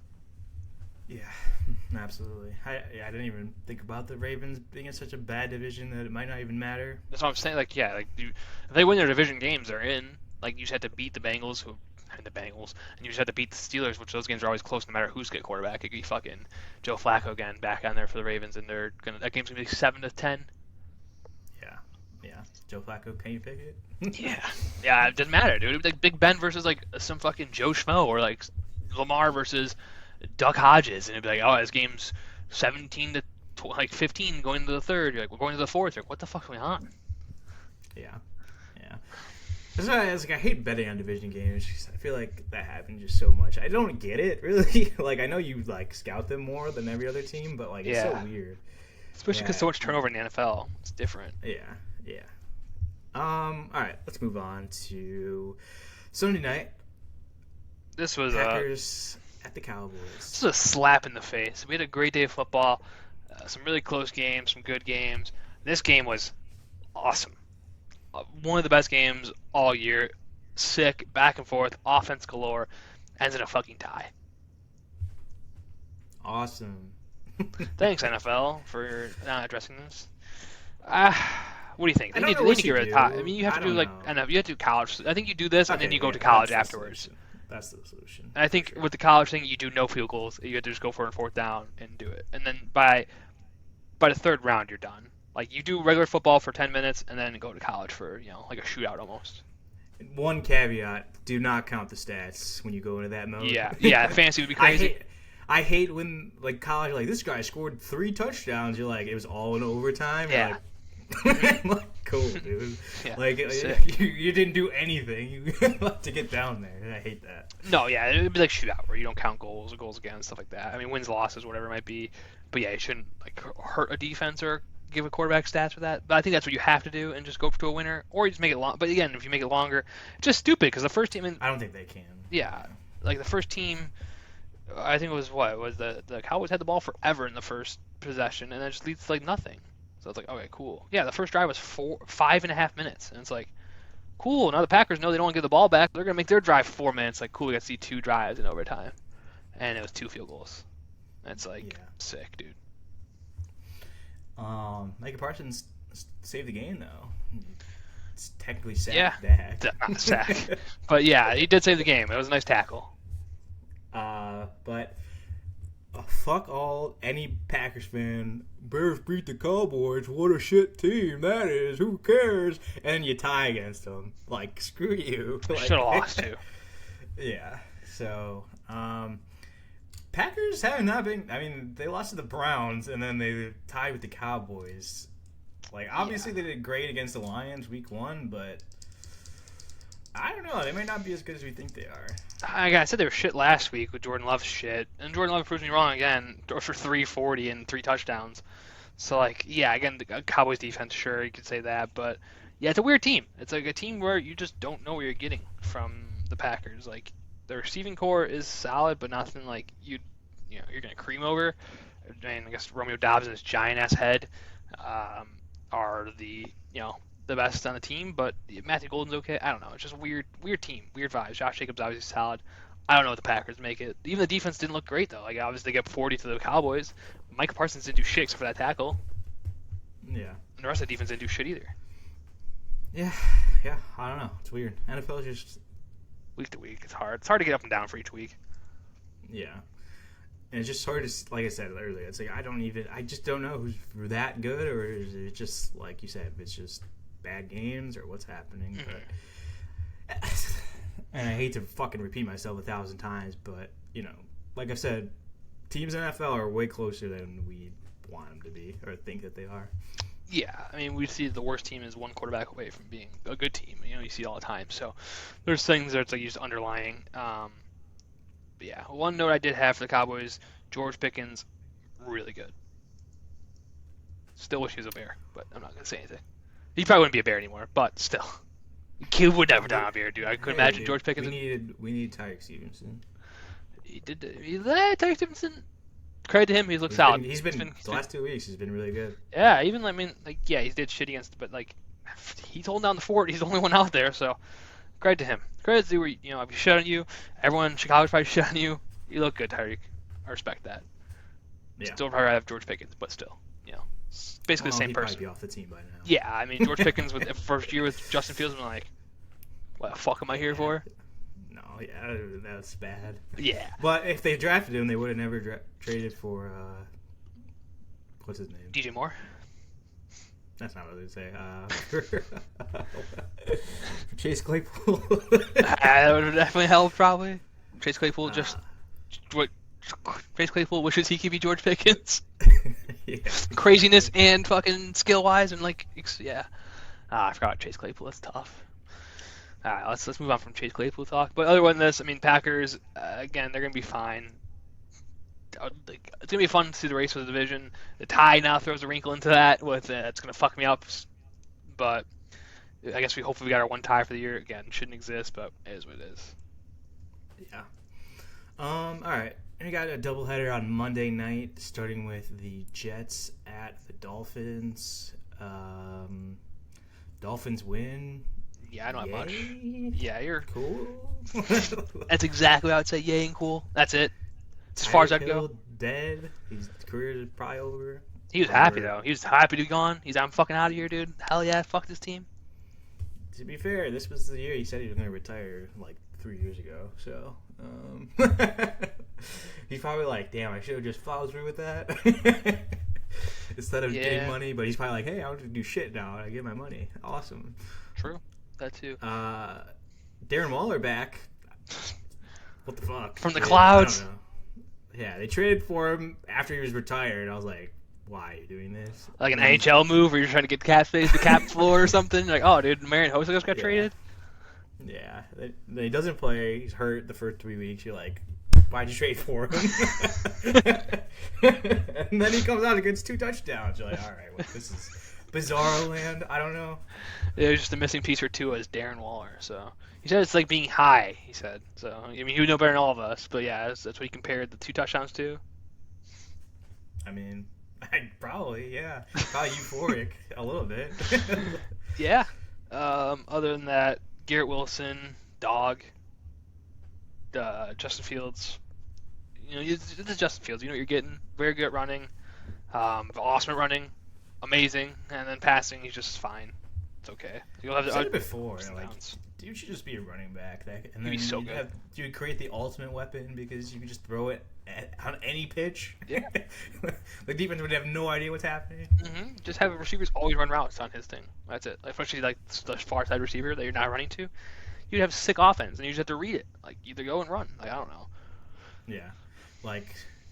If you're one of these bad, I can't even say the Jets, but if you're a team or a coach that's you're gonna lose your job, fuck it, dude. Try to make something cool. You might create the best thing ever and be a revolutionary, but people are a bunch of pussies and won't do it. Mm-hmm. And you'd have to convince them to do it too. I guess that's part of it, but yeah, I think this is kind of the last straw for Fields as well. If he does good, which he's been fine. He's not at the point where he needs to change yet, but if he plays like he did 2 weeks ago, that one game, he got concussed, but he was horrible beforehand. Then yeah, I think you could see him hey, maybe we try some different stuff with you, buddy. Wildcat, different things like that, because yeah, it's kind of like it's your third team now, and if no one can fix you, then that's tough. Yeah.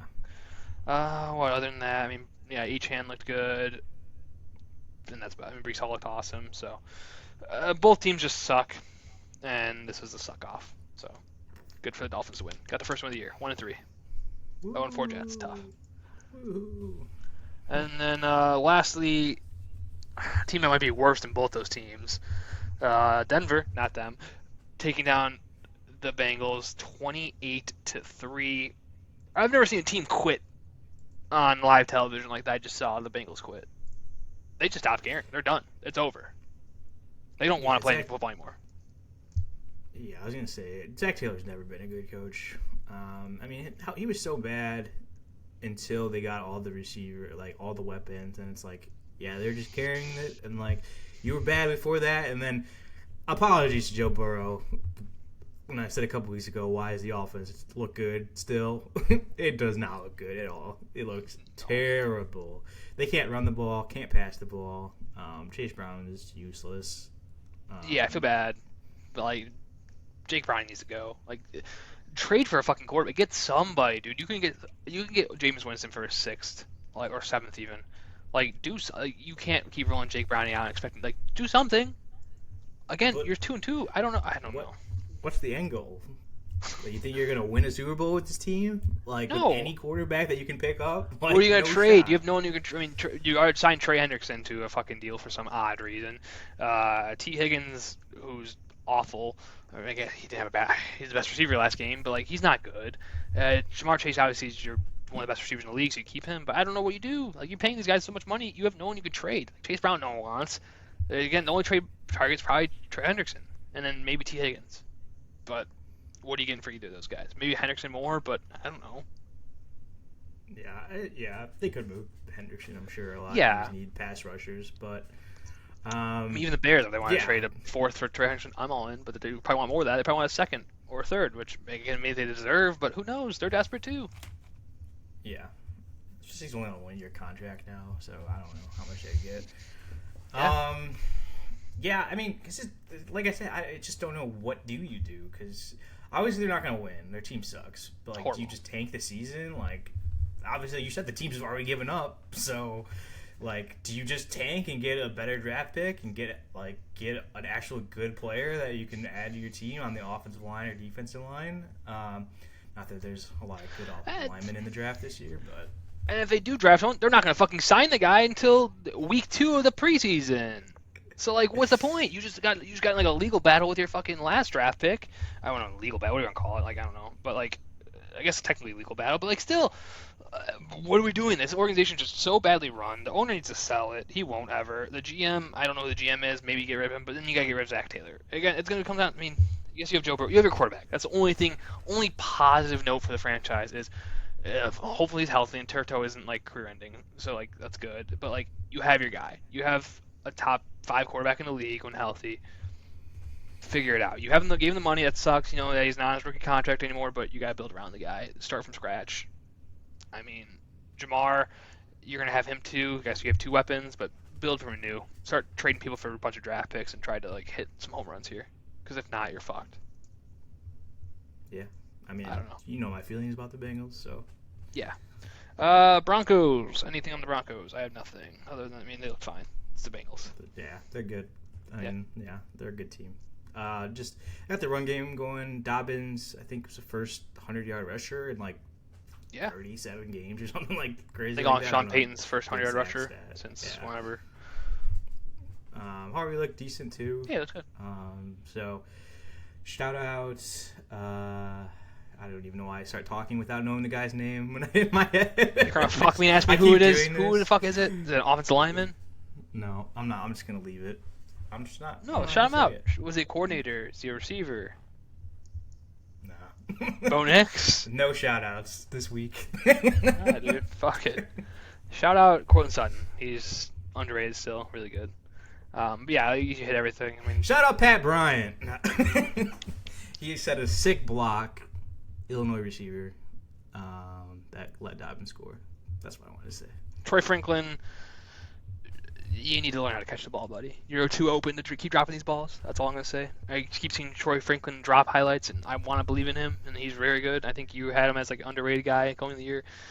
He just keeps making big drops. It's sad. I loved Troy Franklin in college, man. He's so He's so good good. here too. He's so open. He had the one that just keeps dropping it. It's like, what are we doing? He ran like a 4, like 640. Somehow he's so fast. Like, how Yeah, did you do that? he's lightning. Yeah. So I don't know, but whatever. The Broncos will be fine. And that's it for me. That's the week. I know we said let's do this quick, and it's been Hour and 20, maybe. Hour. I don't know where we go from here. Do you want to just preview week? Just have a Megasode, dude? I'm down for a Megasode. I got, you know. Yeah, we could do a Megasode. I think we could do quick intros for the next games. The Bears on a bye, so we can skip them. That takes some time. Do you want to stop or do you want to keep going record-wise? No, fuck it. Let's run for the next game. Fuck it, do it live. I'll have to look up the game. I have nothing written down, folks. No, we're off the cuff. We're off the cuff. Week 5, Thursday night, happening in a few hours. I'll let you pick it up. I can carry the squad here.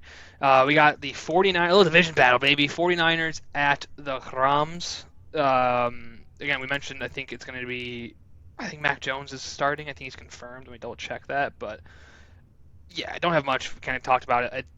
You got to get simple for the 49ers. This is a game you got to win. You're huge underdogs, 8.5. And I think the Rams are going to win. If I'm picking games, I'm picking Rams. But with that said, like if the 49ers can keep it simple, get a couple turnovers on defense, they can compete. The Rams seem like they play against their competition, which is weird. Even like last week they dominated. I just think they play their competition. So it's a division game. Anything can happen. I'm going with Rams, obviously Thursday night at home, but 49ers got to get Mac Jones to just let him do his thing, keep it simple, run the ball with McCaffrey, get a ton of points with him, and then figure it out.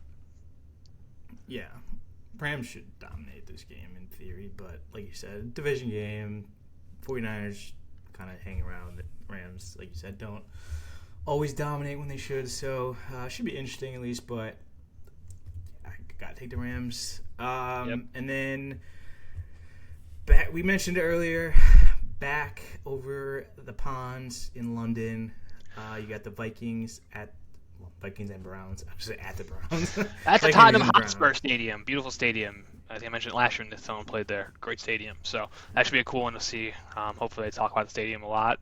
As someone that watches the Premier League, it's awesome.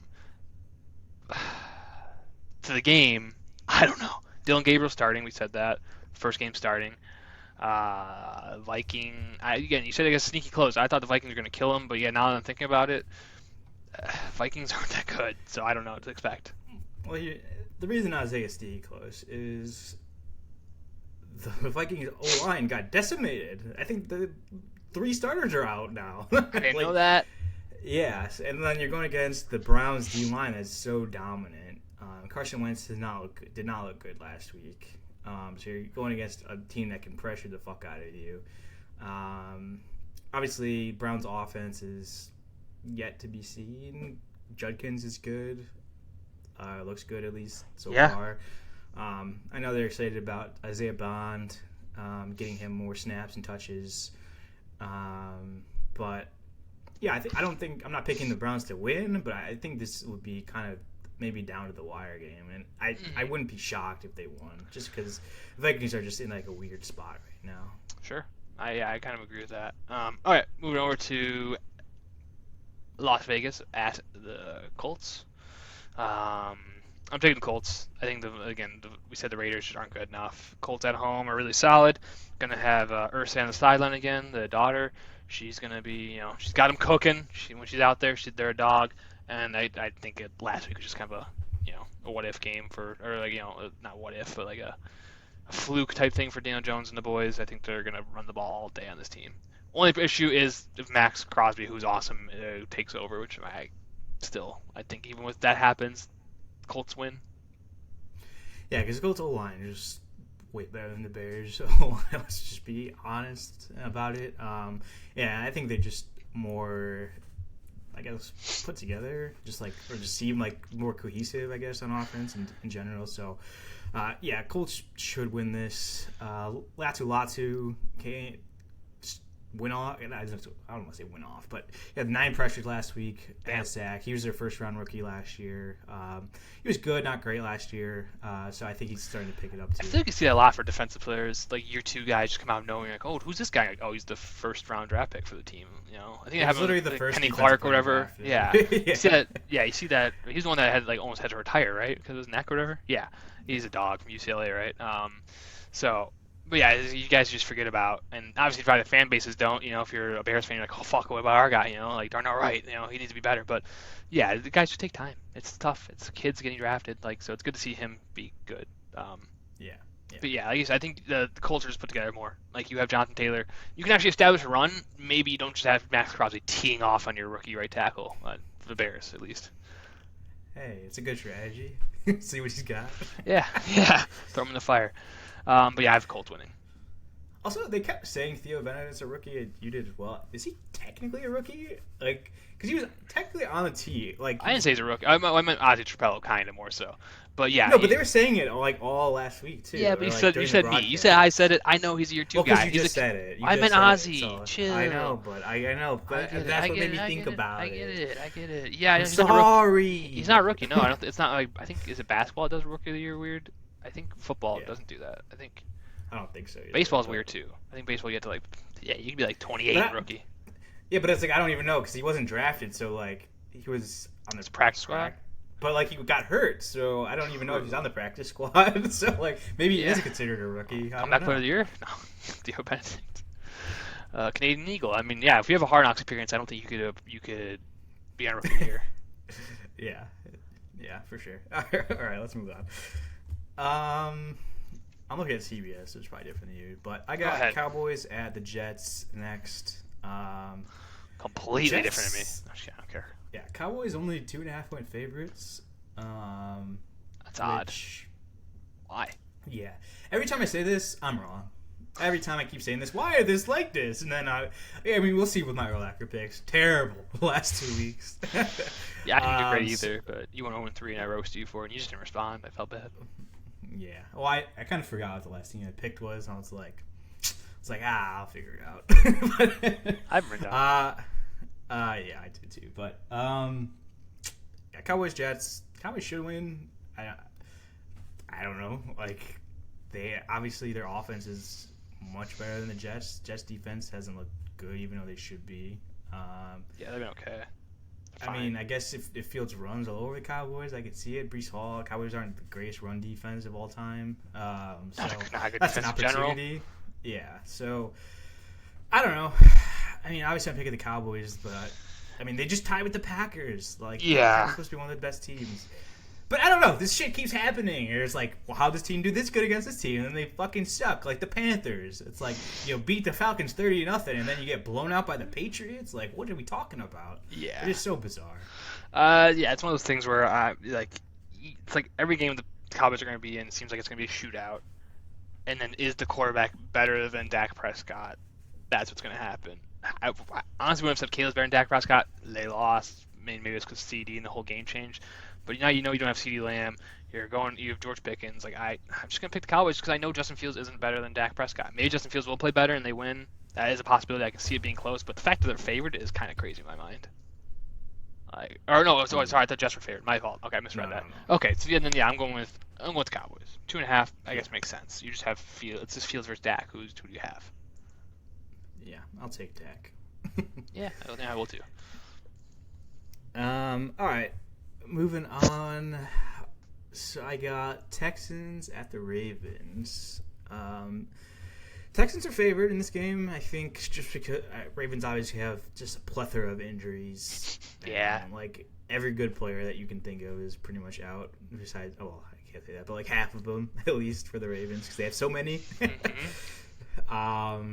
So I get it, but Texans, obviously they beat the Titans last week, but it's the Titans. They have not looked good in offense. The Ravens defense is so bad. It's horrible. So maybe this is just like a game that they can get away with for the Texans, like not having to have that good O-line. I mean, Justin Matabuke is out. I don't even know how to say his last name. I say it different every time. It's fine. We get it, Yeah.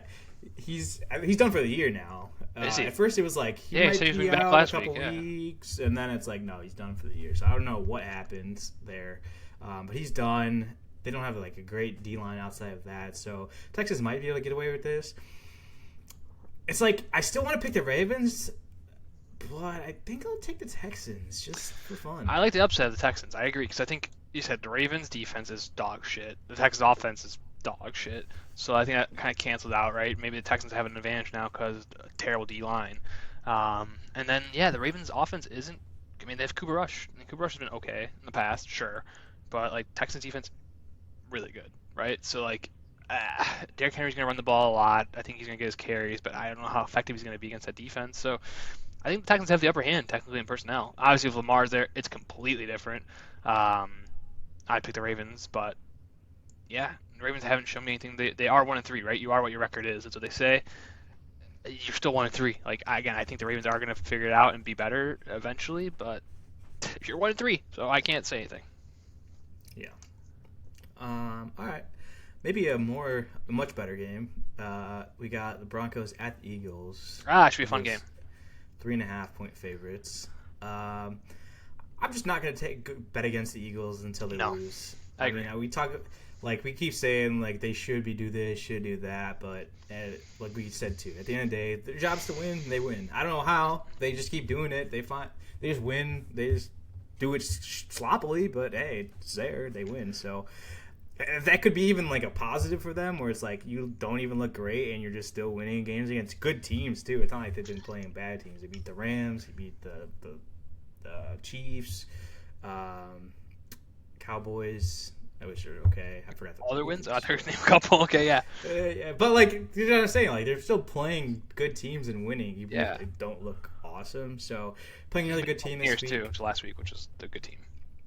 Yeah. So. Yeah, I mean, Broncos are good. Obviously, I picked them to potentially be a Super Bowl team, but hey, they can lose in the Super Bowl. They can lose in the Super Bowl to the Eagles. Yeah, I don't really have any idea of this game. More, I just want to see how the Eagles decide to go about it, because this is a game again where Broncos defense is amazing, but their pass defense, I mean, you still have the guys there, so like I think you're going to have to run the ball again. So I don't know if A.J. Brown's going to get the ball a ton. So yeah, I think the Eagles again until they show me they're going to lose a game, I'm going to pick them to win, and I'm going to do that same thing here, especially in Philadelphia. I think Bo Nix is going to struggle maybe a little bit, and that's where it's going to that's where you beat him. Yeah. All right, we got two more 12 o'clock games with 4 teams that have combined 3 wins. So that's exciting. Yeah, let's talk all about these games. I'm going to say one thing each game. I'll make sure. All right, I don't know what that is yet, but I'm going to figure it out. Dolphins at the Panthers. Dolphins line open, Panthers were favorites, and then it has changed after the Dolphins won last week to now they are favorite 1.5. They saw Darren Waller, like, oh, fuck. Yeah, my one thing is how's the offense going to look without Tyreek Hill? Was he a cancer to the team? Maybe. I mean, Jalen Waller looked solid. A-Chain looked awesome. That's about it. I don't care about this game. No. Panthers, I just hate the Panthers. They're just a joke. So I'll take the Dolphins. Okay, sounds good. Then for this game, I'll let you say the first thing, and I'll pick the other team. So go ahead. Okay. Giants at Saints. Saints are actually favored in this game. Being 0-4, that's shocking. Especially Giants just beat the Chargers. However, I kind of do like the Saints in this game. For reasons that Saints don't necessarily rely on the passing game, and Giants are really only good at rushing the passer. They're not a good run defense. No. So the Saints run the ball more than they need, whatever. And then the Giants offense didn't do great last week. They won, and everyone's happy, cool. Jackson Dart's getting smooches from Brian Dable. Yeah, they didn't look awesome. And then Malik Neighbors is out, so who's your receiver? Scadaboo's cool, breaks a lot of tackles. I said he's not that good. He's good. I don't know what I was doing, but yeah, he's good. So I don't know. Saints have played a lot of close games against good teams. I don't think they're gonna go under. I don't think they're gonna lose every game in the season. Winless. So yeah. There needs to be a word though. There needs to be a word. Undefeated, right? I don't know. Yeah. So fuck it, dude. I know it's crazy, but I'll take the Saints. I like that actually. I mean, it's a good way to explain it. I think I'm still going Giants. I'll lean Giants just because. Again, I think Jackson Dart's gonna be a little bit better than he was last week. More time. You don't have Malik Neighbors, which does suck. And then you have Scatterboo, who's fine, right? And then I still think at the time when it comes down to it, you're gonna need a drive from Spencer Rattler, and I don't know if they can handle that pass rush because their offensive line is okay. The Saints not good, but like they're gonna get picked off if the Giants score first, it's over. Like if they're gonna have to work from down, I think they're fucked. But again, I Yeah. definitely don't hate the Saints being picked. I just think the Giants have more names that I like. No, I mean it's definitely fair. For sure. I mean, No, I can see, like you said, the way you explained it was great. Like Kamara, Keandre Miller, Spencer Rattler just running the ball, they can dominate. The Giants aren't that good. They're definitely overrated. yeah. I mean they're 1-3, and like Yeah. they probably should be 0-4. I don't know what that happened with with the Chargers last week. Yeah. Just had an off week, but yeah. I guess then we could hop into the 3 o'clock games. We got 4 games on the slate. I'm sure that makes you happy. I'm fucking pissed. No, it's fine. I don't give a fuck No, anymore. we'll start with the worst one for the first 3 o'clock game. Titans at the Cardinals. I didn't see that one. I was looking at I was like, which one's the worst one? I was like, Tampa, Seattle's pretty good. And I said, yeah, my mind just like won over this. Cardinals. I guess what are you gonna do? You have no running backs. It's Kyler Murray show. Is Marvin Harrison that guy? Again, it's the Titans. I don't expect them to lose. I'm picking the Cardinals, but yeah, that's all I got. Like, how are they gonna run the ball? I was gonna pick Kyler Murray for a touchdown or parlay that we have today. I think he's gonna run the ball more. He should run the ball more. But again, the Titans you probably don't have to. So it could get a right game for Kyler and Marvin Harrison. Just keep building off what you did last week. Yeah, I agree. I don't think there's really much to add. Titans are just so bad. So, and it's home Cardinals, so Yeah, home Cardinals. Fucking 2 weeks in a row. Yeah, they've been settled. All right, we can move over to Tampa at Seattle. It's actually a good game. It's gonna be a great game. Seattle at home. Seattle's the favorite, 3.5 points. Over under pretty high at 45.5. I want to go with the Bucks. I think Chris Godwin's back. He's officially back. Chris Godwin back. He played last week. Did he? I didn't even realize. Okay. Yeah, he only had like 2 catches. Yeah. People were like, "Who's gonna take over Ibuka?" Like, no, he's not. I saw ESPN had Ibuka as the lowest separation score in the NFL against for anyone who has like I think 15 targets or something. Cool. Which He's awesome. I don't know. Like yeah, like does it matter? I don't know. Yeah, but- I mean, yes and no. I guess I don't know. Advanced stats for football, I'm still not bought in on yet. I'm just like, eh. Like I'm kind of like, No, some of them are so like bullshit. Mm-hmm. They're like you can just sway it certain ways. We're like Rome again, which is like good for Rome. But I was like he's like a 52.4% win rate against man coverage, which is number 1 in the NFL. But then like the 5th highest is only like 33%. So it's like he cannot be that much better than everybody else. There's no that's way. insane. Yeah. Yeah, like he'd have like 700 yards at this point. Mm-hmm. Yeah, why is he not getting every single target when it's man coverage? Yeah. Yeah, I don't know. It's just all stupid. What else do I have about this game? Yeah, I mean, I'm taking the Bucks, but I think Seattle's going to be well. I think Jackson Smith-Njigba is still awesome. Ken Walker's going to have a good day. That's really all I got. I mean, it's going to be a game I'm excited to watch. It's probably my favorite of the slate, I would say. Yeah. Bucky Irving probably out this week. He's in crutches. Yeah, it was weird. It was just a random midweek thing. Yeah, so I'm assuming he's out. At least a couple weeks, I probably. want to pick Seattle. Like I said, I think their defense is good, but it's home Seattle. So True. working at home True. with Mike McDonald and like is so bad. Like I think they're like 2-7 or 2-8 with Mike McDonald at home, something like that. It's like so bad. 12th man needs to change their name to the -1 man. They actually hurt the team. 10th man or something. I don't know. Fucking just ruin the team.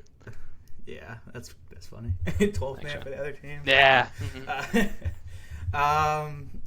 But yeah, so I'll pick the Bucks. Even it's tough. This is gonna be a good game either way. Yeah. But I'll take the Bucks too. Bucks. Love that. Okay. On to Detroit at Cincinnati is the next one I have. I mean, this might have been the worst one, honestly, just because Cincinnati's gonna fucking get Yeah, it stomped, probably, right? Amon-Ra might be on it's the the 2K Lions. till 8 a.m. It's a Yeah, game. the He might be there Lions. game time. He might be on. He might be on during game. Is that Amon-Ra at 12:08 or at 3? What is it? 3 o'clock game, right? Yeah. Is that Yeah. Amon-Ra at 3:45 on 2K on the fucking Yeah, sideline? they don't even need him. No, Yeah. he's there. No, he's on the sideline just ripping it up, dude. In the blue tent. He just keeps going in the blue tent every once in a while. Just fucking play a quick game. I'm on my win streak. Yeah. I gotta keep it going. Yeah, it's the Lions. It's the Lions. Yeah, it's 10.5 point favorites. Not considered for their lacquer, unfortunately. So, is what it is. The Lions outside the Packers game have been just Awesome. dominant. Yeah, not good. I don't like it. Again, it's one of those things where I said to the Cubs, where you bring the coach over, and like that team's gonna suck now. They don't have their coach, and they still look fantastic. So it's like, again, you did say like at least we look decent with Ben Johnson, the Bears do, but it still hurts. You still wish they got like, you still wish both things would have happened. Like, hey, like the Cubs, they made the playoffs, council, but you still wish they would have got hurt a little bit more, the Brewers, or in this case the Lions, but they didn't. Oh yeah, Jameer Gibbs is just so good, man. I think I think he's probably the best running back in the NFL right now. I agree. At least And James how he's Cook playing. up there, but I think Jameer Gibbs is more versatile. Yeah, I saw it was like Browns run defense again, like most yards given up per carry, like by carry. It was Jameer Gibbs, Jameer Gibbs, Jameer Gibbs, Jameer Gibbs, Jameer Gibbs, Jameer Gibbs, skipped one, Jameer Gibbs. It's like Jesus, man. Yeah, I mean, I've honestly thought like I was just watching him play. It's like maybe Dave Montgomery helps, I guess, but the fact that like he hasn't had a chance to be the bell cow, that's tough. But maybe it saves him, and maybe that does help. And he seems cool with it, so it's fine. And again, they get to Yeah. last longer probably because of it. So who cares? Yeah, shout out my buddy from that I used to work with that was on the Alabama team. When I asked him about Jameer Gibbs, and he's like, "That guy's special," and I was like, "All right, Yeah. all right, cool." All right, let's move on. Or shout out to the friend of a friend. Well, actually, my brother's friend, who was a trainer for the Rams, who said Todd Gurley, he's done. It was like it was like 2 years before he retired, but he's like, yeah, dude, or like a couple years before he retired, he's like, yeah, man, he's cooked. His knees are fucking bone on bone. So yeah, that's inside sources. Yeah. All right, let's move on. Last couple games, we got Sunday night. You skipped the division last game. 3 o'clock game. Oh, I did. Skip Sorry. Commander. Sorry, Let's go through it. folks. I'm picking the Chargers. Commanders, I think are gonna be fine. But Jane Daniels, is he back actually? Did he confirm that? I think Either they're way. practicing. I so don't think I'm gonna pretty take sure he'll be Chargers. Chargers had a fluke game. Yeah. Happens to the best of us. Give me Chargers at home. back. Yeah, for sure. And then Sunday night. Patriots Yeah. at Bills is a Sunday night game. Yeah. Obviously, Bills are favored to win by a bunch. 7.5. 8.5. Oh, 8.5. 7.5 on here. 8.5. Oh. Whoa. Whoa. Well, the line moved towards me or towards you, and where it happened. Take him at 7.5. You got it. It could just be different because I'm on CBS. knows? Yeah. but- ESPN bet. Yeah. No free ads. Yeah, it's Bills. I mean, Yes. Patriots dominated last week, but it's the Panthers. I don't know. Yeah. I'm not trusting that. No. Again, the Bills played to their competition enough where like they're gonna fuck them up. Like they're still better. Yeah. Give me Josh Allen. Give me James Cook, who's been unreal. Khalil Shakir looked great last week. Keon Coleman is fine, and then Dalton Kincaid is also like good. So like, give me that all day. Shout out Dalton Kincaid, man. He was shit out last year, but I think he was just hurt the whole year. Probably. And then he's fine now, Mhm. like good again. So Happens all the time too in the NFL. You see some guy's hurt, and you're like, what the fuck's wrong with this guy? And he comes back like, oh yeah, actually just like his leg didn't exist last year. And like, oh, that probably hurts. yeah, I was hoping that was the case with Montez Sweat, but we'll bow our heads and Pray that he's all right. maybe Bayou could get him right. Yeah. This actually just took 5 weeks into the season. Actually, who knew? Okay, last game. Again, not a very good slate of games. Chiefs at.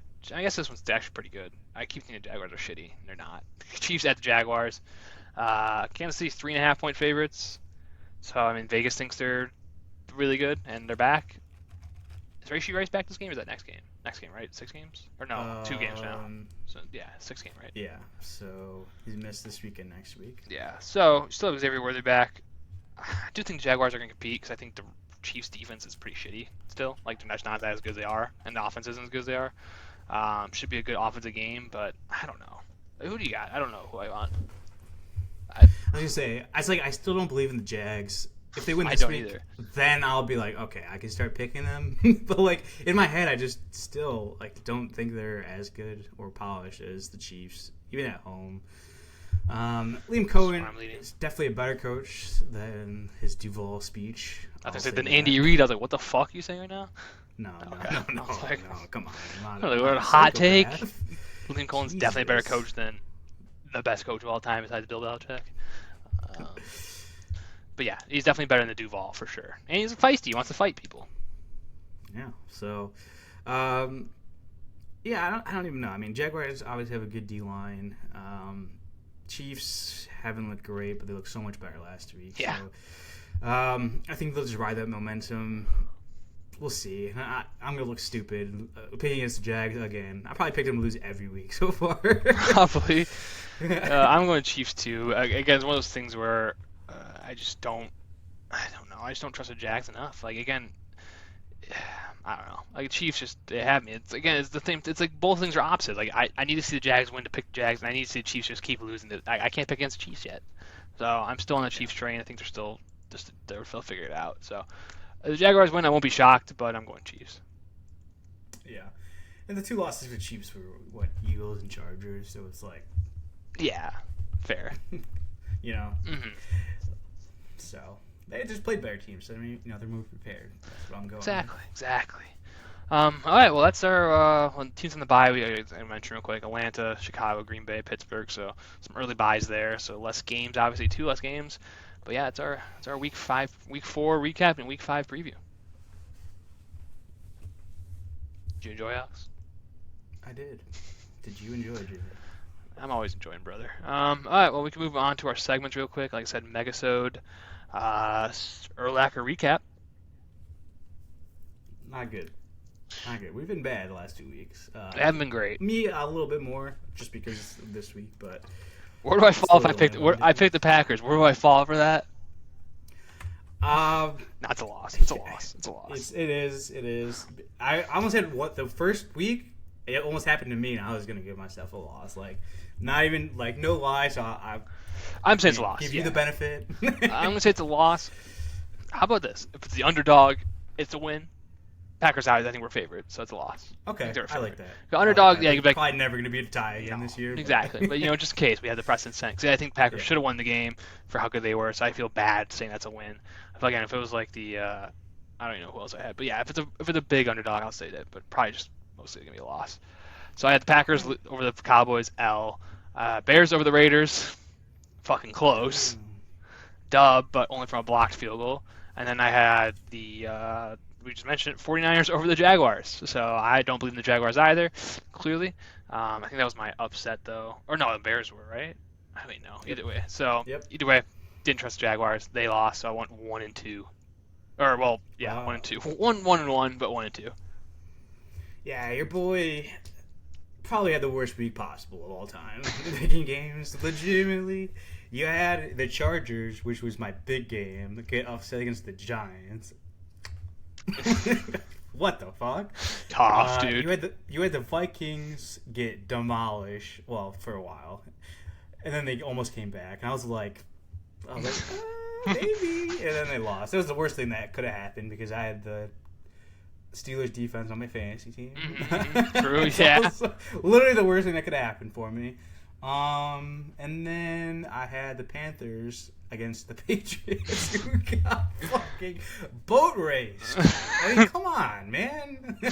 Yeah, that's tough day. I think that's all different times too. You had the early game, you had a 12 o'clock game, and I think you had a 3 o'clock game. So you're taking losses throughout the day. So yeah, it's tough. That's a tough place to be. So who picked first? I picked first week 1, right? Week 2, week 3, week 4. So I have first pick week 5. That is I just got right. Correct, Jimmy sir. Odd. I'm gonna write this down. Jimmy Odd first pick. Jimmy Odd week first pick. Okay. So with that said, I'm going to select. I don't know. I need to look. All right, all right, all right. All right. uh, I'll fill the air with saying all right. All all right. right, all right, all right. Give me the Cardinals against Titans. I want to see the Cardinals. Fuck it. I don't even trust that pick actually that much. I think they could lose that one. I'll go Cardinals. I like the favorite there. Or probably the highest favorite other than the one we can't pick with the um, Bengals and the Lions. And I'm not going to pick the Bills again because I think I'll leave that for you if you want them. So I will go with the Cardinals over the Titans. Alrighty. I can't even pick the Saints for my because they're projected to win. That's bullshit. I'm not picking them. Like if they were projected to lose, I'm picking the Saints as my underdog. But somehow they're favorites. Yeah, they did really. They've been listening, dude. Vegas, like we're not letting these guys go in. Yeah. So, for my underdog, I will take. I know what team I'm taking. You got but two I just picks. want to double check. Yeah. Just wanted to make sure I didn't miss a game. Ooh, could go spicy. Spicy Cincinnati? No. You can pick the underdog in a large game. That's not against rules. I just made that rule up That now. is true. But yeah. But I'll leave the Bills because whatever. I'll take the Colts over the Raiders. That was actually my next. That was gonna be the other one. That's a good pick. That was like a big game fight. That was 2 hours between actually. That and the Titans. Yeah. The Cardinals. That was not my underdog, obviously. No, obviously. That I was just saying. So for my underdog, actually, third team I just didn't see until right now. What does that mean?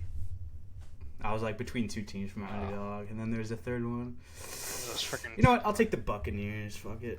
It's a good pick. Fuck, dude. You kind of picked that one a little faster. I needed you to. Buccaneers.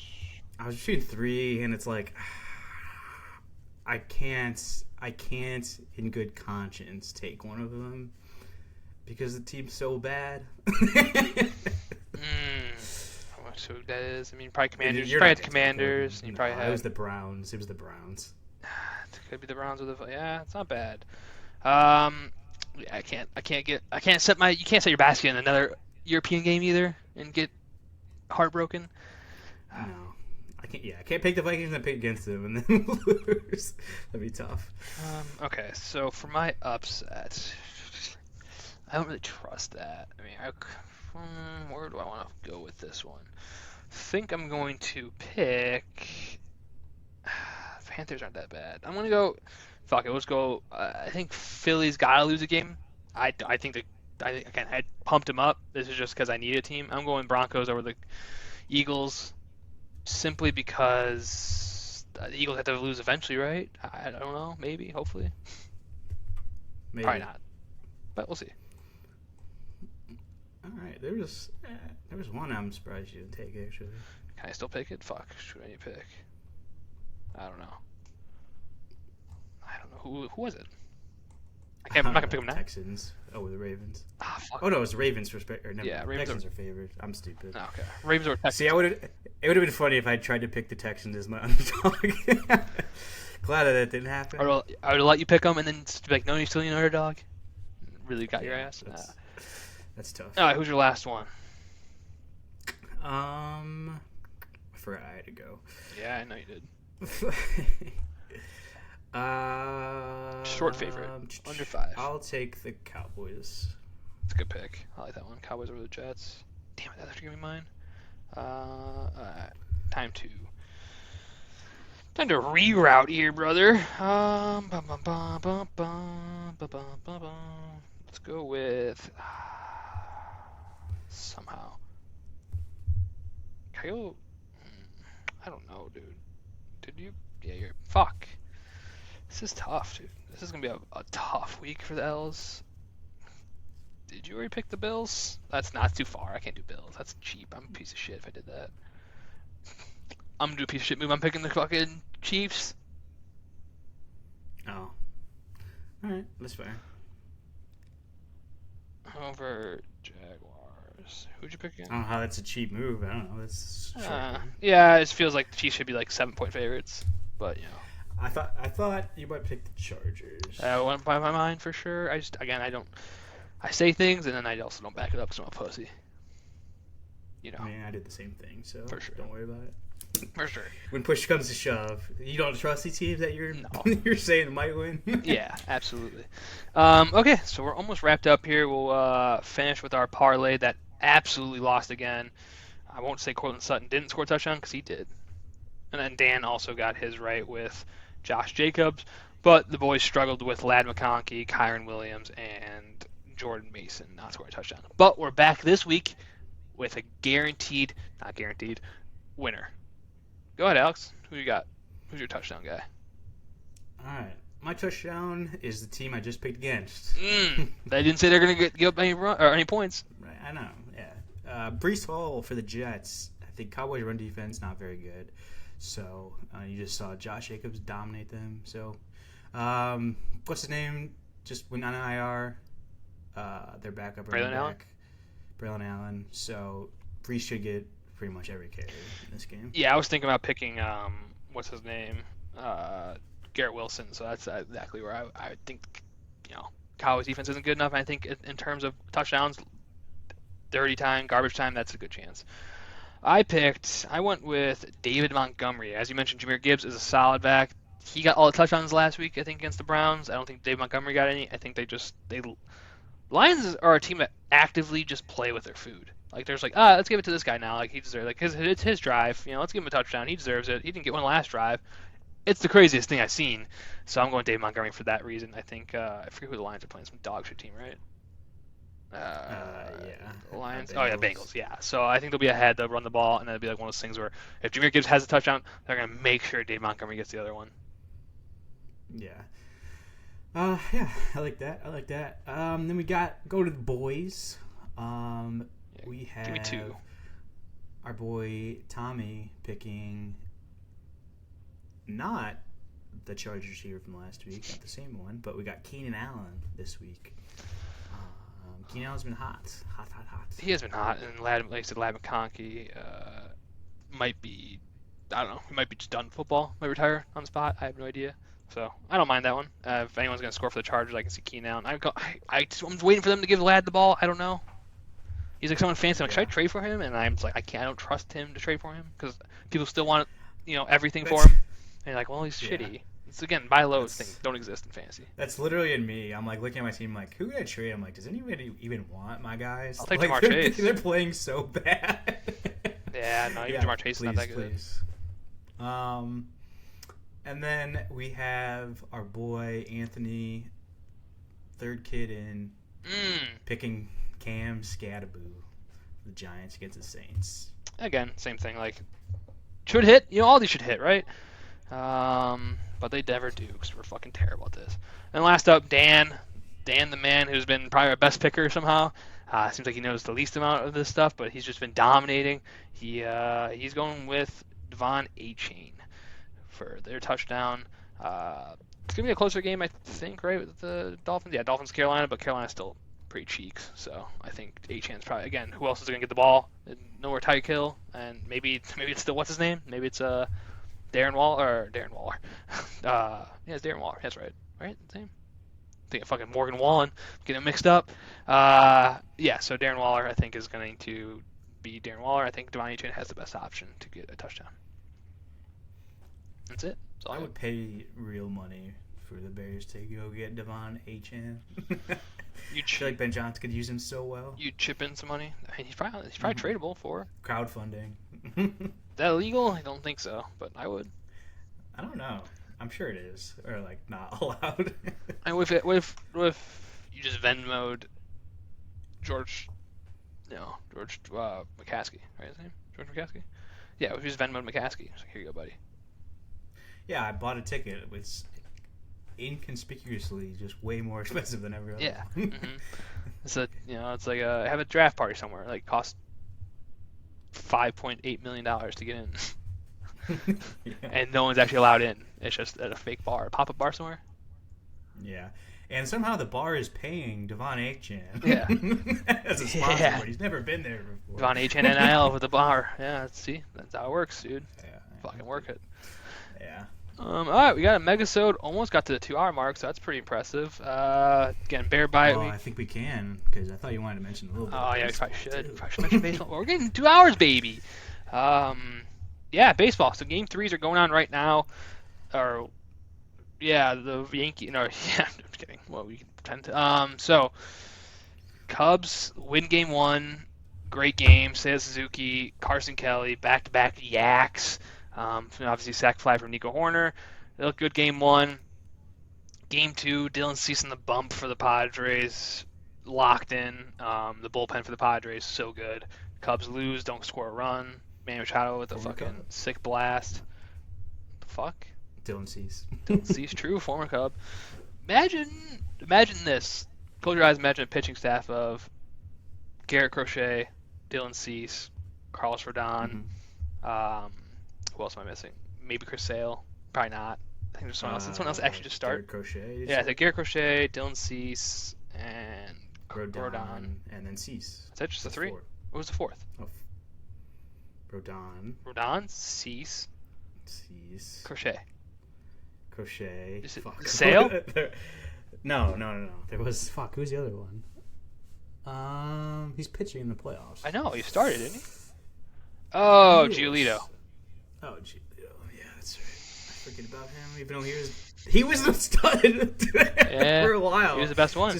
I guess they all were at some point, realistically. Yeah, they were all like passing ships at different times. Like, whoop, whoop, whoop. Throwing Quintana in there as well.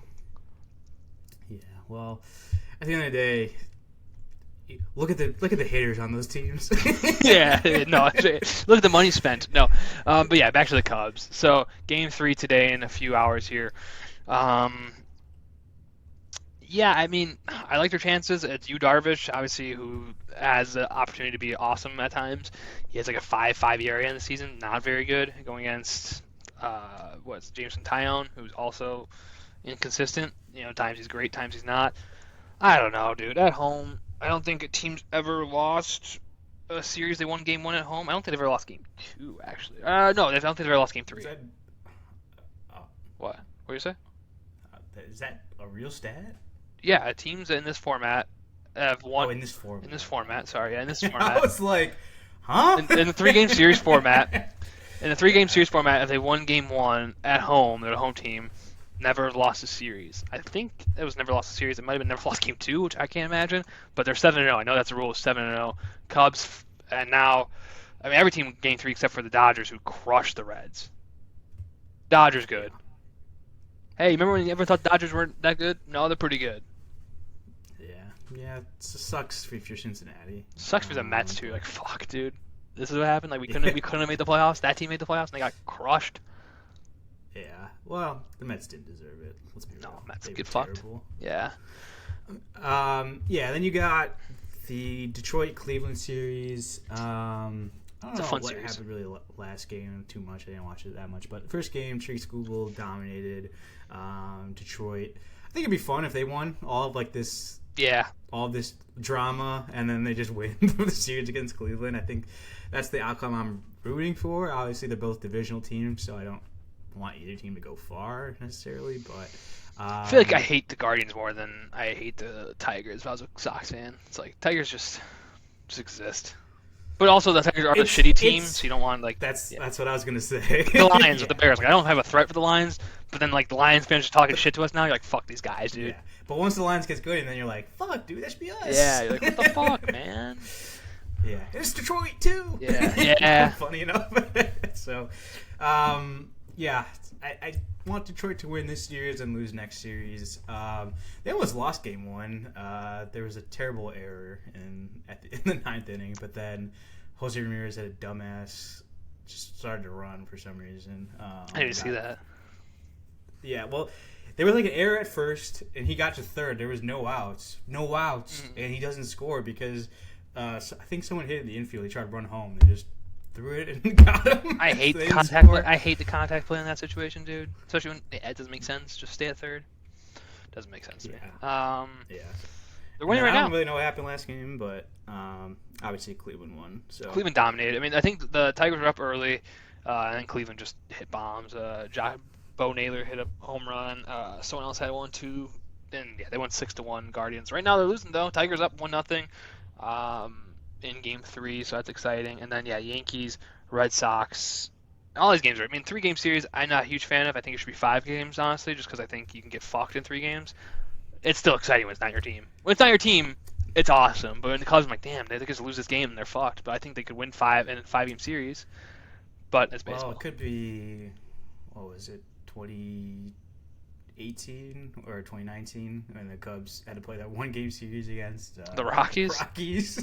Yeah, that's tough. It's like, damn, like that sucks. So at least you got rid of the 1-game series. Sure, that's good. Sure, they're making their way up to once they're like, okay, we can get more money. 7 games, easy. So they'll probably get there eventually. Well, it's weird because they like went to COVID and then like had 8 teams in and we're like playing 3-game series and it was fun. Mm-hmm. And they're like, yeah, let's go back to this shit that we had before. Makes no sense. Yeah, MLB playoffs is kind of weirdly formatted, and then I guess Yankees Red Sox should be fun. I don't know who the starting pitchers are for either of these teams. I think one of them is like a young guy for the Red Sox. I think it's what's his name, Connolly. Yeah, this guy's a rookie, right? Connolly, early, whatever. I don't know. Again, it's weird. It's like baseball's funny. You watch it and it's like a guy gets a guy on base, they take him out instantly, dude. 4th inning, like Dylan Cease got pulled in there. What the fuck? Like he's at 70 pitches. They don't play around in the playoffs. It's awesome. It doesn't make sense. I don't get it. Like it's the funniest thing. It's like, yep, we're taking that guy out matchup. I think Dave Roberts pulled a guy yesterday with a 1-1 count. I'm pretty sure. Oh yeah, that's not right. And I was like, what? So it's like, why would you pull this guy now?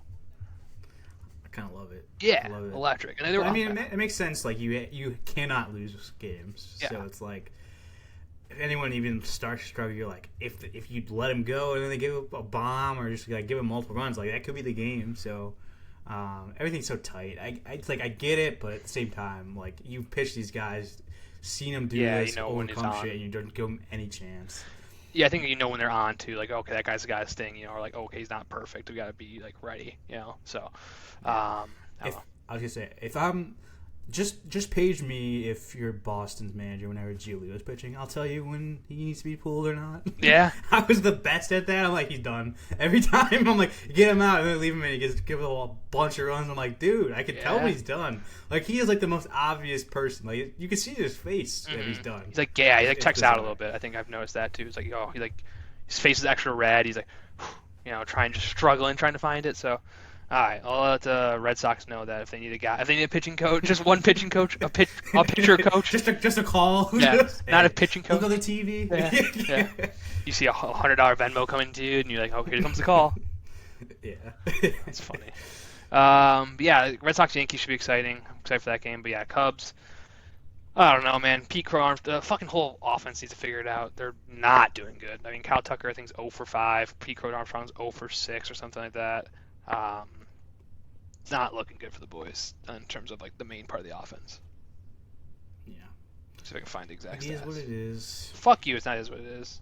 It is what it is. Yeah, PCA 0 for 6, 5 strikeouts. Kyle Tucker 1 for 7, 2 strikeouts. Matt Shaw 0 for 2, 2 strikeouts. And Ian overrated Happ 0 for 8, 5 strikeouts. Ian Happ, dude, what a guy. Gold Glover Such always. An up and down career. It's not up and down. He has the same fucking career every year. He's awful, and then he just has like 6 months. Like, oh shit, dude, Ian Happ. Like Ian Happ this year probably was a bad like 243, but like 800 OPS. Like this is pretty solid. 760. So yeah, like a guy you want, 4 WAR. That's pretty sweet. Like great in the outfield. That's what he does every year. And this is probably objective, but yeah. How about this? Last year, bad 243. This year, bad 243. On base, 341. 342, slugging 440, 420. Same guy every year. Well, up and down. He's at least he plays. He doesn't get injured. I mean, 148, 158, 158, 153, 150. So like, he's out there. You just need to perform in the postseason. I mean, the Cubs rely on home runs. When they don't get them, they lose. When they get them, generally they win. Again, Yu Darvish brings that scary. He can throw any pitch. He has like 6 different pitches. But I don't know. Go Cubs, go. Yeah. Hopefully, by the time you listen to this, you're like, man, these guys are idiots. Cubs won 8-1. I don't know why I'm wearing a Braves hat. Should be wearing Cubs these hat. Guys are idiots. Cubs lost 8-1. Fuck you, pussy. No, I don't care. As long as they don't win the World Series, I'm cool. It's fair, I guess. It's a fair thing to be upset about. At least we can disagree with that. That'll get the people going. All right, well, that's all I got. Cubs starting soon. Enjoy that game. You already would have enjoyed it, but I will enjoy it soon. Enjoy the next series. Yeah, enjoy Cubs. I think Cubs against Brewers will be, right? Because I think I saw Phillies Dodgers confirmed. I don't know how. Did they reorganize the playoffs? I don't think they do. They do in the NFL. They don't, and I don't think they do in MLB. I see it says Dodgers Phillies, so I'm going Brew. Yeah, Or maybe they do. Yeah, I don't maybe know. they do. I could be wrong. Well, either way, Brewers. Looks like Brewers, Cubs. Can't wait for that. Sick. Let's go. Let's go Cubs. Hit a home run, Cubs. Yeah, go Cubs. Let's go, man. All right. Well, thanks for joining us on this extra long Megasode. We're gonna have 8 views and 25 listens, but we're gonna cherish all of you guys. Yeah, we love you guys. We do love you. See you guys. All right, I'll say it in the camera. I like look down. Yeah, it's not genuine. I fucking love you guys. I love you. You should have turned it off by now. I'm sorry. What just happened? All right. We'll see you guys next week. Bye-bye.